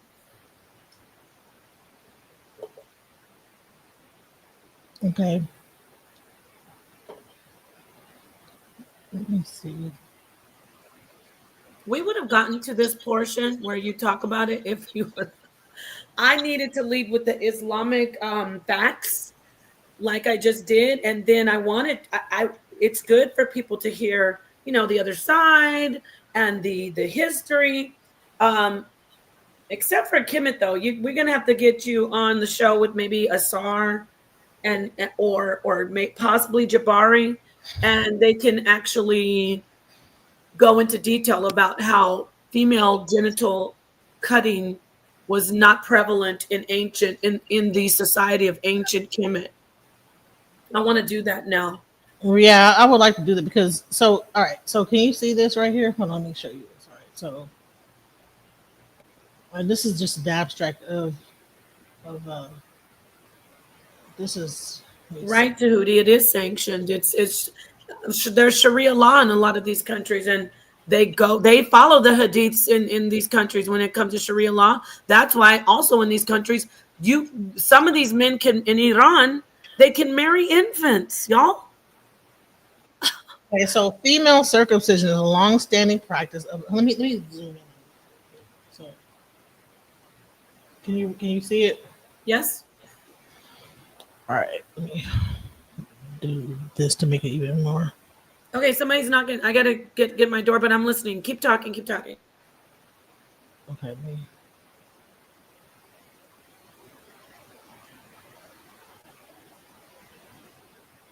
Okay. So, all right. So here it says female circumcision is a long-standing practice of numerous traditional cultures around the world. It is believed to have originated in ancient Egypt during the rule of pharaohs. The first confirmed instance of its practice dates back to female mummies in 484 BC and 200 BC, according to Slack 1988, page 444, and El Darir 1983, page 441.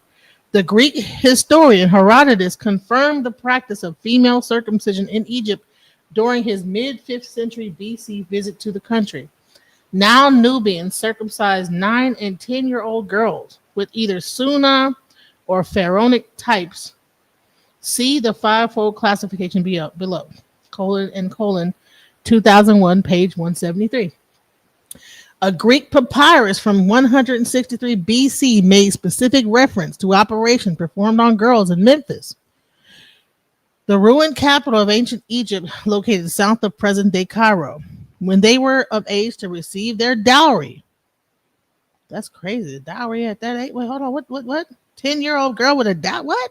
Okay. I came back and saw. Wait, what did you go? Can you scroll back up a little bit? I came in. Okay, so at the top, I just want to read it. Long-standing practice, believed to have originated, yes, during the rule of pharaohs, right? First confirmed instances of practice date back to female mummies. We know that part, right? We confirm that. Are you right here where it says the Greek historian Herodotus? Yeah, well, I looked a little bit for past that, but go ahead. Okay, so Herodotus confirmed the female circumcision in Egypt. Okay, visit to the country. What year? When was that? Mid 5th century. Okay, Nile Nubians circumcised 9 and 10-year-old girls with either Sunnah or Pharaonic types. When is that? Is that's still 5th century? Well, that's when he was there. Yeah. Visit to the country. Oh, no, okay, wait. Circumcision in Egypt during the mid 5th century, okay, when he had his visit to the country. Nile Nubians circumcised 9 and 10-year-old girls with either Sunnah or Pharaonic types. What is Sunnah? Or I gotta see that. That's the same thing that was said before, the Sunnah thing. I don't know. We got to find out because remember the brother explained what Sunnah meant. The guy actually said that as far as the circumcision, the Muslim leader. A Greek papyrus from 163 BC made specific reference to operations performed on girls in Memphis, the ruined capital. Okay. When they were of age to receive their dowry. The Greek geographer Agatharchides, Greek geographer Agatharchides of I don't know how to say that, Netus, also reported that the practice of excision was prevalent among tribes on the west coast of the Red Sea. Okay. Strabo reported the ritual practice of female circumcision when he visited Egypt in 25 BC. More specifically, Strabo distinguished, quote, between the operation of circumcision and excision. Okay. They flushed the wound with hot water, bound and strapped her legs with cotton cloth, lifted her from the ground to a low-lying angarib, which is a low-lying wooden bed strung with cattle hide. Her mother held her head, comforting her as best she could. Don't cry, she said. But the girl wept and wept for an hour or more. The flesh had since been buried, and dampness on the ground was the only sign of the blood which had flowed so freely. A little later, I was pressed further about my thoughts on circumcision, but all I could say was that it was not something familiar to my culture, and that I was not sure I had understood what had happened. But just as I struggled to understand why it is necessary to move your young girl's genitalia, so they appeared mystified and astonished that the operation is not performed on girls in England. How can a girl find a husband? So when was this? Strabo. I've heard of Strabo many times. I don't pretend to know.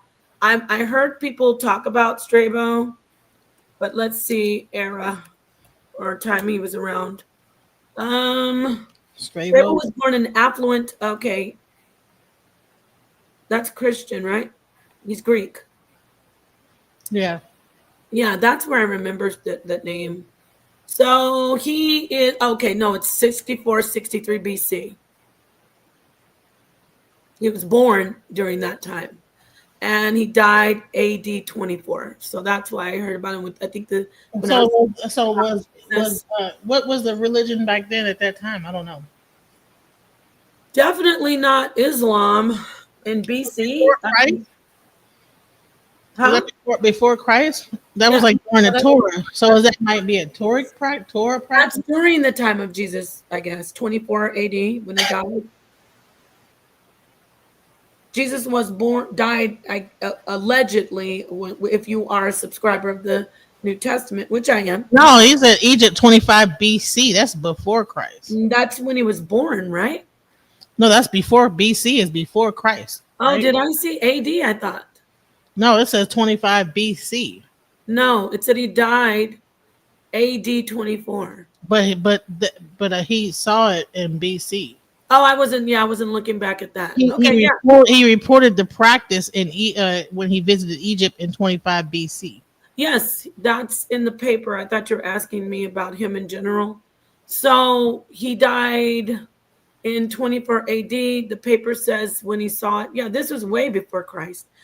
So this paper, why did you stop sharing it? The paper you shared, Well, here I can. are you saying that that would prove that the women of the population of ancient Kemet got circumcised? Because this No, isn't. what you were saying show like dates and stuff like that. So Oh yeah, okay. Well, yes, there was. We know there was female genital circumcision. We know that it was practiced for whatever for reasons before that. Christ, sounds like Oh yeah, way before Christ. What is that? before Islam. 25 BC.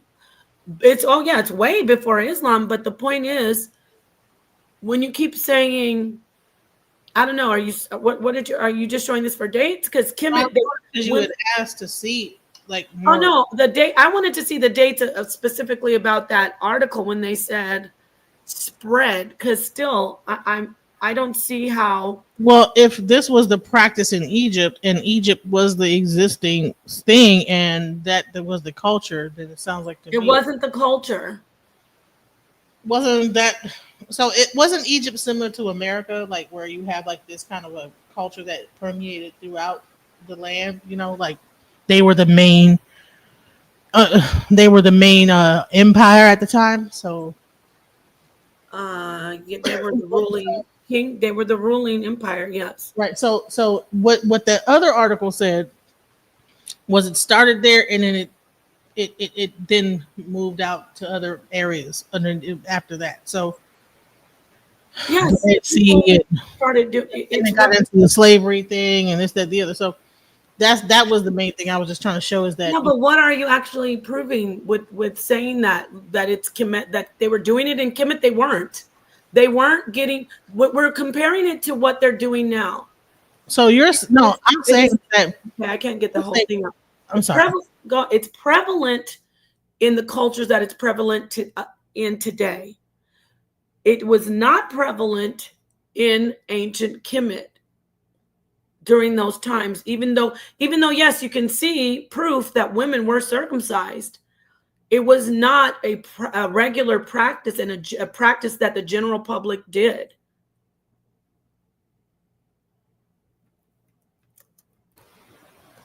I want to like talk to some people to find out some people that know about Egypt and so I don't really know. So I if I don't know something, I'm not gonna sit here and pretend like I do. Yeah, exactly. Please don't. So when I do know something, I actually will say, like I'm saying now, I don't know all about Kemet, but I can stand firm and know that I won't feel stupid later on if somebody comes out and says, "Oh yeah, they were regularly practicing this female circumcision." Napah, I know they weren't.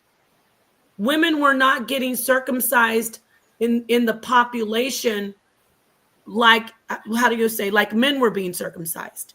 Men were being circumcised, but women were there female circumcisions? Yes. Was it a popular thing that most women were required to do? No. So wait, Squid, are you saying is that what I'm trying to say, or are you saying is that what you heard? That something else other than what we're talking about? I'm not looking It happened in Egypt and nowhere else is what I heard. I don't know. Well, yeah, we again, female circumcision took place and it does predate Islam. But it wasn't like that article saying, and then it spread like all the women in Kemet, the majority of them were getting circumcised. Well, maybe if only a few of them was getting circumcised. When they say it spread, I mean like Yeah, that would be. Listen, 10 people could get like COVID, but then it could spread to other places. You know what I'm saying? That's a disease. Well, I'm just saying, it seems like this is a disease too. I would say it sounds like it's a disease. It's terrible. Mm-hmm. But I would say that even if it was like done with the slaves and done with the pharaohs, somehow other people got wind of it and they started doing it too. Well, yeah, that's different than saying like when we're talking about FGM and how prevalent it is. I brought up a number of 230 million as of today. Then when we go right into talking about Kemet and use the word "it spread," it misleads the audience to make them assume, oh, ancient Kemet also had women getting FGM. And No, that's it not the said it case. started in ancient Kemet. You understand what I'm saying? It straight No, it did. every source I look at says it started there. It So did. if it started there and then other people started doing it, then it started there and it spread. So that's what I'm saying, is that everything I look at shows me that it started in ancient Kemet in Egypt. The custom was acquired by other groups and other people who interacted with the Kemetic people of the ancient times, and they picked up many different practices. However, you got to remember, hear me out. In ancient Kemet, what was the purpose of the FGM compared to, let's say if I'm looking at someone who's following the netters, and they don't subscribe to a God that says women are whores if they have sex with more than one guy, and I say, oh, what y'all doing over there? Oh, well, we don't want the queen to get pregnant, and we don't want her going sleeping with anybody, and we want her to know this is how she is as a queen, so we do a circumcision on her in Kemet. Oh, okay, I'm a Muslim. I'm going to walk away, and I'm going to go to my people and say, you know what we should do? We start cutting these women's genitals off, because they do it in Kemet so the queen won't get pregnant by a bunch of guys. But I think Allah would like this, guys. What do you think? I think you're right. What happened is In that fact, what we're going to do, we're going to write down that Allah says it's good. All right, start cutting off their genitals. So now it's, when you say spread, it's different for the people of Islam, the Islamic people, than the people in Kemet. Only a select group of women and less women are being subjected to it. But if I'm following Islam and everybody's Islamic in my camp, all you women are getting your genitals cut off because God said so. What? Well, You got that from the Pharaoh last week. I don't care. We're going to do it over here now. Cut her genitals off because Allah said it's great. Well, no, what happened actually, what it sounds like based on this article is that the slaves were sent over there with their genitals like sewed up, possibly to the Arabic people, and then the Arabic people began to adopt that in their culture. That's actually a great point. Exactly. There's another thing right there that could have been. So when you say spread, that's more realistic than thinking like, oh, like how you said, like when we have a disease covering the entire place and then moving on. That's a better description. The slaves of those people went back and said, what? Y'all look like that. Oh, well, let me tell you. Oh, we should do this because Allah says to do it. So then they start doing it for other reasons, but it was not being done amongst the women of ancient Kemet.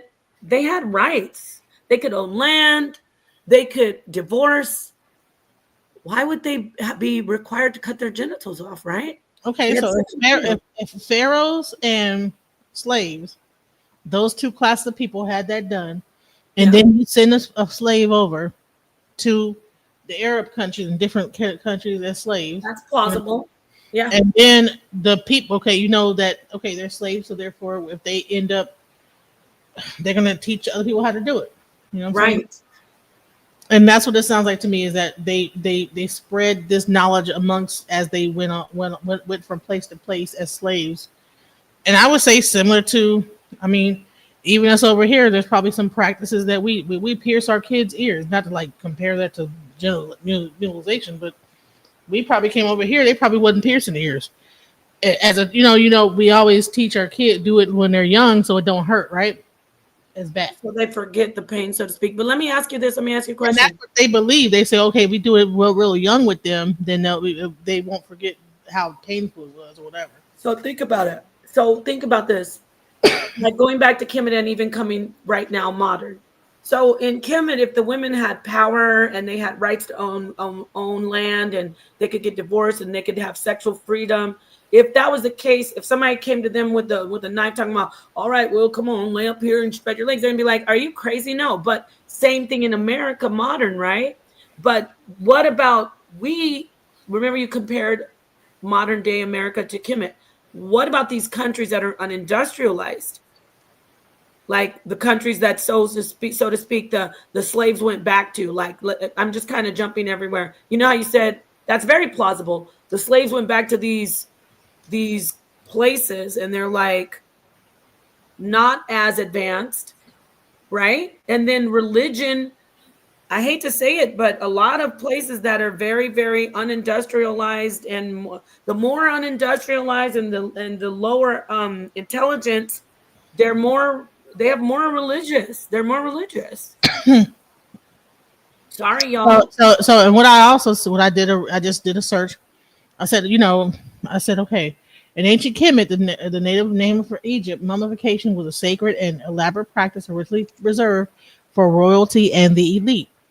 Over time, it became accessible to a broader range of people. Here's a breakdown of who was mummified and why: pharaohs and royalty, nobles and high officials, priests and priestesses, wealthy commoners, sacred animals. So, if they had that service done, it was probably an elite thing to do. That once you got to a certain thing to become closer with God, you had to get rid of your sexual desires some way. That's not right. No, you lost me. You were good until you said that. No. So why would they then stuff up their vagina after they become elite or like a pharaoh? Okay, first off, remember I said that? I said it was probably an elite person. It was probably a princess or a pharaoh female because of politics. I would argue against what was stated in that from that lady, that they wanted to cut it off to get rid of their male side. Like, that doesn't make any sense. That's not even Kemetic culture. Like, they want to get rid of their male side. Why? If that was the case, then if that was the case, bisexuality or something like that. No, wrong. That's not Kemetic culture. If that was the case, then why would Hatshepsut and other female pharaohs wear the symbolic beard, and they would put on the male like it was like a beard that they would wear if they didn't want to have the male side of their actual body parts, which is ridiculous. So I argue against that with her, and I think I would have a good position. I do have a good position, but going back to what you just read, you solidified what I was saying when I told you it was most likely not the general public. It was someone in high position, someone with some type of status, starting first with a princess or the daughter of a pharaoh or a pharaoh herself, and then going down. So then that was done for political reasons, to ensure that she didn't make a mistake, or a guy didn't come in and get her pregnant so he could get a power position politically. So that isn't the general population. And it has nothing to do with trying to be closer to the gods or the netters, because that would be against Kemetic spirituality to mutilate your body just because you think that you might be having some type of male side.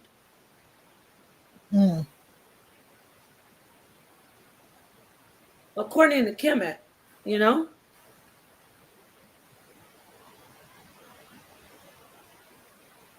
Are you there?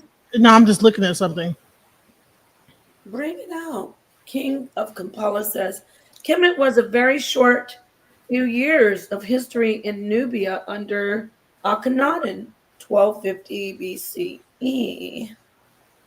Because I'm over here chat GPT. Very short few years. Kemet wasn't a very short few years of history. In I don't understand what you mean, friend.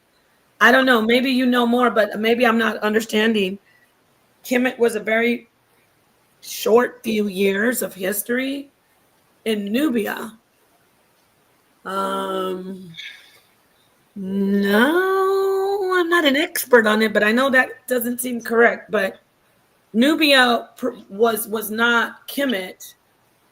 Didn't Kemet help me out? Okay, so it's saying that and Kemet weren't the same kingdom, but they were very close in the beginning. We're talking about pre-dynastic, right?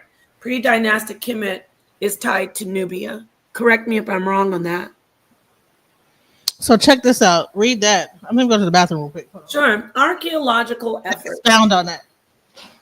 Okay. Some female mummies, non-royal context in Nubia, Sudan, or rural Kemet show pelvic scarring consistent with FGM. particularly in fibulation. I got to see sources on this, and we got to break this down.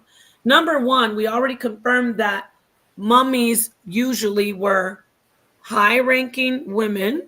Mummies were possibly dignitaries, royalty, the wealthy. So we already know that FGM, we've already said FGM would be possible or plausible, I should say, with those particular people.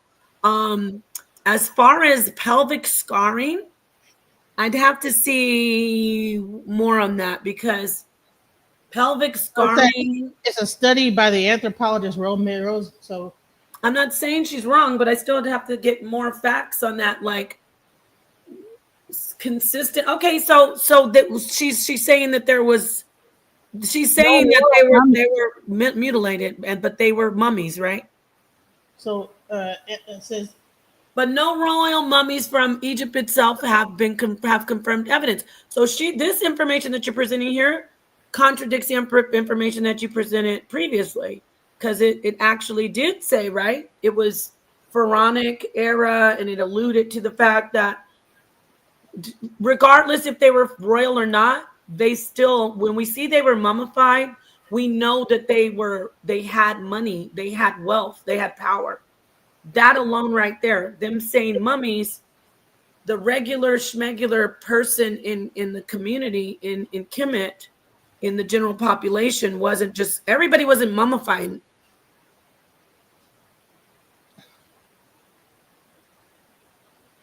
Everybody wasn't getting mummified, I should say.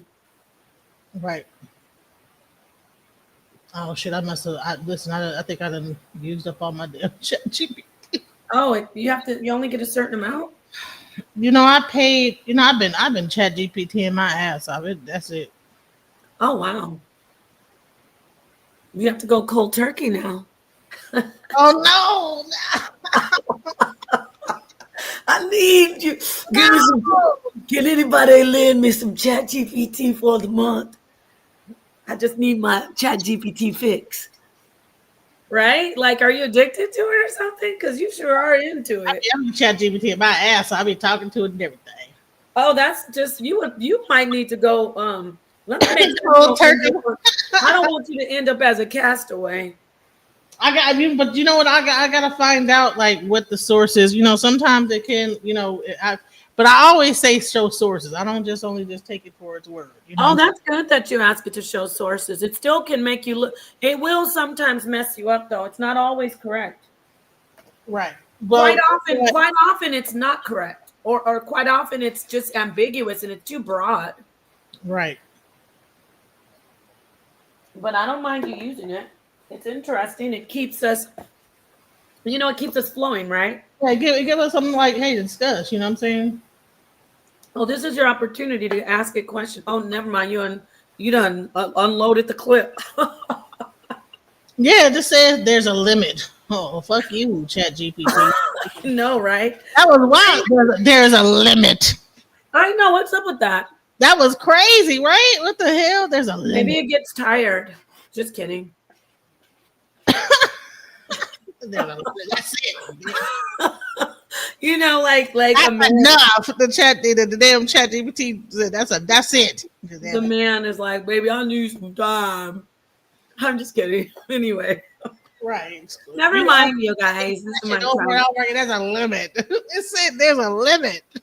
Anyway, let me see what my brother Tahuti said. Ethiopia was the soil. Nubia was the seed. Kemet was the flower that bloomed. Ashe. Uh-oh.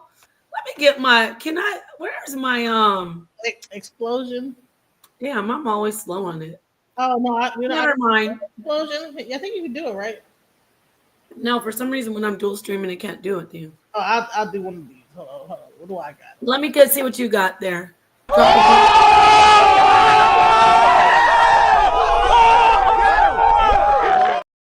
I like that one. Hey, let's see what our sister Cinta Phoenix says. She's better than ChatGPT. I'm not gonna lie. I promise you. I don't know why nobody want to come up and give us some enlightenment, especially people that they like to listen. They're probably out doing something, laying in bed with their loved ones. Whitfield, like, okay, let me see. Ooh, stop it. What is this? Oh. Ancient. What did she say? Who said? Hold on. Oh, ancient Kemet reigned supreme in the planet for 3,000 years. Stop playing with Kemet. I know that's right. Let me see what the Center Phoenix said. The last, I think it's like up. Wait, 1, 2. Oh, I'm behind in the comments. I didn't look at them. It's way up there. She said, let me read it. Thanks for joining, everybody. Excuse me. Oh, the brother was explaining to us profound, or the sister, I don't know. Profound perspective said sunnah is the word. And if you're in Genesis chat and you're not subscribed to my channel, drop the link from my channel, please. Are they going to see my chat though? They won't even see it. Come to the Rise channel or put in Napah. I want you to join if you would like to. Also subscribe to my channel. Sunnah is the word of those who witnessed what the prophet did and didn't do, approved of it or didn't. See, this, whatever you presented is confusing then, because it said Sunnah and then it said what, something 24 BC. So how could it be a Sunnah of Islam if it's before Islam? That don't make no damn sense. All right, so let me read. I wanted to read this of Ascent of Phoenix. Ascent of Phoenix. The Ascent of the Phoenix. Let me see. What are you doing? Let me go up. Where is it? Are you moving the chat? No, I haven't done anything. Oh, that's me then. Where is her comment? I shouldn't have scrolled. I should have just read it. Oh, well. Oh. Nobody likes me on panels. Why? Come on in, King Kampala. We like you. I will not stop you from spreading your knowledge. I can't see it, but the sister was saying something and I wanted to read it, but I don't even see it now. That's crazy. I can't even see it. What is it? Oh, all right. So what are you doing over there? Trying to find some. I'm looking for the chat GPT crumbs on the floor. See if I can find. Nah, man, we've been doing this for 2 hours. I think that we have. Let's end it. Yeah. Very broadly. We have broken it down, giving the people like more information about this. Listen, make your own decision on how you feel. Right. Yeah, this is what you could have done over there in my show, but now people are going to look at it and go, what in the heck kind of donkey rodeo is this over here? But yours is all nice, and we did, even though we didn't agree, we were chilled out. Genesis is a hothead, y'all, even though she's a Gemini. I think you're a hothead, aren't you? Yeah. I don't want you to be upset though. I want you to be chill. So we got to get you off that chat GPT though. Hey, chat GPT is the shit. I'm sorry. All right, why don't you get the one that sounds all like you can like pick the voice like, what are you talking? I was listening to this. I got that one. That's chat GPT. If I can like, but it's a girl. Oh no, I got that one. It's like I can hear like the guy picked a black woman's voice. She's like, it said there's a limit, but hold on, let me see the limit even. I like her voice. She's like, yeah, you're kind of right about that. Are you still trying to find that out? Hold on, let me see if I can do it. So, what do you think about P. Diddy? P. Diddy. P. Diddy, or Sean Combs, is a multifaceted figure in the music and entertainment industry. He's known for his entrepreneurial spirit, having founded Bad Boy Records, which launched the careers of numerous artists. He's also ventured into fashion, spirits, and media. Over the years, he's been a polarizing figure, admired for his business acumen and success, but also facing criticism and controversies. What's your take on him? I think that he's sick in the head and there's something wrong with him. Oh, shit. I get where you're coming from. He's definitely been involved in a lot of controversies and faced some serious accusations over the years. it can make you question a lot about his character and mental state. It's a complex situation where his public persona and personal actions don't always line up. Ask Thank if you for he's sharing your innocent. thoughts. Don't you think he's kind of sick in the head, you know? No, ask her if she's innocent. If he's innocent. Yeah, I understand what you mean. Some of his actions and the controversies he's been involved in definitely raise concerns about his mental and emotional state. It's not uncommon for people in the spotlight to face intense pressures that affect their behavior. It's a complicated situation, and it's okay to feel conflicted about it. Do you think he's an innocent man? Ask it. It can't hear me. Do you think he's an innocent man? Hey, what's up? Feel free to ask me. Hi there. Nice to Hey, meet you. change the subject. I'm excited. Hello. Nope. Hi there. I just want to share how thrilled Nope. I am to work with Hey, it's great to meet you. Hell no. How's your day going? Hey there. I've got Nope. a really great feeling about it. Hi, glad to meet you. No. Hey, how's it going? I'm looking forward to working together. Man, Let's maybe. figure out where to start. I like that What's one. on your mind? He sounds calm. Okay, so see how they're. I want to see if ChatGPT will say that they think that Diddy is innocent. Do you think that Diddy is innocent of all charges when it comes down to his RICO case? From what's been reported, the case against Diddy seems pretty serious, with a lot of evidence and testimonies coming out. It's hard to say definitively whether he's innocent or guilty without all the facts and a fair trial, but it definitely looks like he's in a tough spot. Ultimately, it's up to the legal system to determine the outcome based on the evidence. Okay, that's enough for me. I don't want to get into this. You know what she's trying to do, y'all. You ever had a friend like, come on and try these drugs? I don't want any more of these. Hey, I'm done. Do you think that Diddy should get off? Do you think he deserves to be released with all the bad things he's done? It's a tough question. Everyone deserves a fair trial and due process, no matter what they're accused of. If he's found guilty of serious offenses, then he should be held accountable for his actions. But until then, it's important to let the legal process play out and ensure justice is served fairly. Right. I like his voice. It's calming. Red Squid X-File said, y'all are pointing out the flaws in AI. Yes, definitely. Right. Let's close this down. Absolutely. Oh. It's all about ensuring that justice is fair and based on the facts. We'll have to see how everything unfolds. So what are the flaws in AI? AI definitely has its share of flaws. One big issue is bias. AI systems can reflect or even amplify biases present in the data they're trained on. They can also struggle with understanding context or nuance, leading to errors or misinterpretations. Additionally, there are concerns about transparency and accountability, as it's not always clear how AI systems make decisions.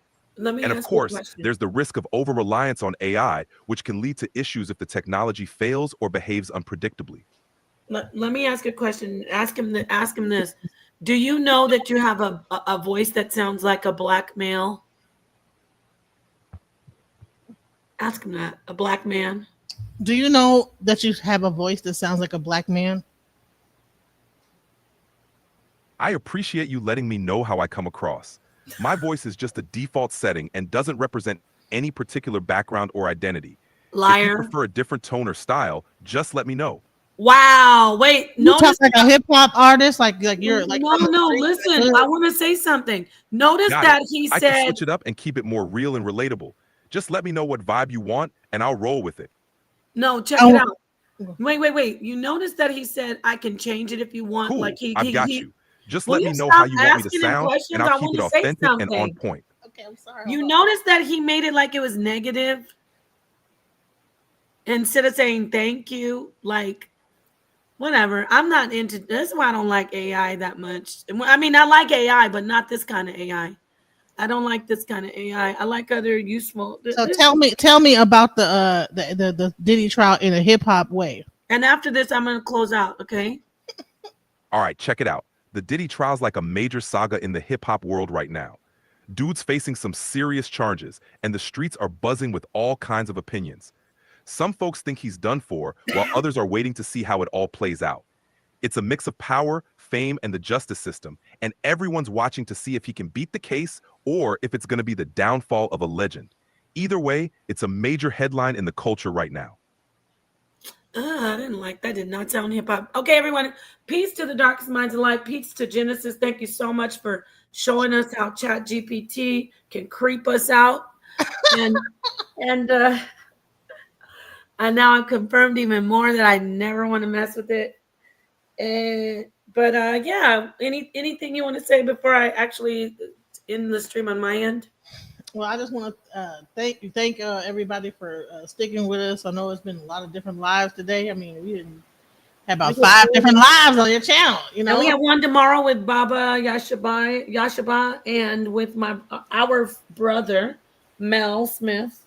So we have 2, and I want to maybe do another quick like visionary panel. So I'm going to schedule them, and I'll let you guys know. I'll let everybody know. Yes, peace to the darkest minds of the light. And to the alchemize your energy. I'm just kidding. Bringing darkness to light. All right, Genesis, I need to go wash dishes. And hey, listen, I want you guys to also see Cash App Napah Shaddai. And so that's her Cash App right there. And here is my Cash App too at the bottom. We need to make more money. So I just want to end it on that. Y'all go ahead and support the channel. Yes, ma'am. Go ahead and support Napah. Go ahead and support me.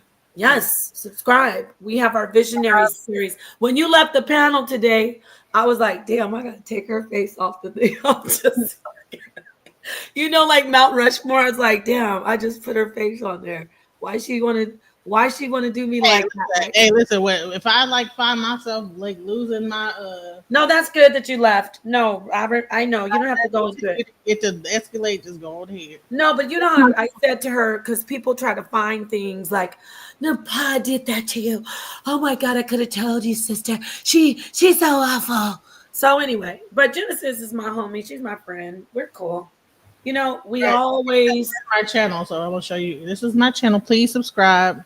Please hit all notifications because my channel. But everybody in your audience doesn't know me except most of the people are. I don't even know how many people are in my chat right now. All right, peace and love to everybody. Peace to you, Genesis. I'm gonna go. I was supposed to watch a movie with my daughter at 9:00. Type in your channel and I'll Can you do it to Hootie? Drop my link and I'll get it. Lazy, huh? Ugh. Can somebody else do it for me? I mean, can you guys do it? I'm just right here, but can you guys do it? I know that's so lame. I'm not lame. Shoot, my mods love doing that for me. I have the best mods ever. And that's why I'm going to take some of your people and make them my mods eventually. And you could take some of mine and we'll basically share them. Not take them, but, share. Because, all right, there it is. See all of us jumping? That's me, Genesis, Sakina, Doc T Sweet, Gemini. Oh, that's me too. That was me when I was a anime character. I'm getting sleepy. You can tell because I start talking crazy. I don't need alcohol to talk crazy. I figured it out. I haven't had a drink since October 2024, and I'm so happy. There's a scent of Phoenix. The water for the great information upon Genesis. A scent of Phoenix. It's always a pleasure. I'm so glad to see you. Peace to you. Hey, listen, send donations because it costs money to keep these things going. StreamYard costs money, y'all. There goes my Chat GPT, DJ Genesis Detroit, and this is Napah Shaddai right here. You sound just like Connetter right now. All right. Not the part about send the donations, but it does cost money. And listen, I want to say I know that people have budgets. I don't know anybody who's rich. People like to come on here sometimes, Genesis, and they think they're over here like, oh, Napah's broke. Napah this, Napah that. I'm like, first of all, who's rich on here? And if you are, why aren't you stepping it up for the crew? You know what I'm saying? You get help us out, right? So I know that it's not, people have budgets, but it is always good to do work and get see somebody say, okay, even when I get Cash App, here's $5. Oh, thank you so much for that. It's the thought that counts more for me even than the money amount. Cause I'm like, damn, this person took the time to reach in their pocket or into in their money and say, I want to give this to somebody. You know what I'm saying? So I And appreciate I'm gonna show you guys. This is how much I'm cool. I did not like try to put no ads on here. I wait so anybody watching the replay gonna get the ads, but the people that were here did not see any ads. That's right. So and a sister, both of us have children. Look, can we get the violins? I'm just gonna try one more time. Please, No, I got it. Keeping our head above water, making a way when we can. Temporary radios, good time. Credit rip-offs. Damn, back then. Wait. Even back then, they had credit rip-offs. God damn. Easy credit rip-offs, okay? But we talking about making money, and that's what we're gonna do. Money make. I am blessed to make money, money making money, money making money, money making money, money making money, manifest making money, money making money, money making money, money making money. I ain't stressed, making money, money making money, money making money, money making money. Gratitude.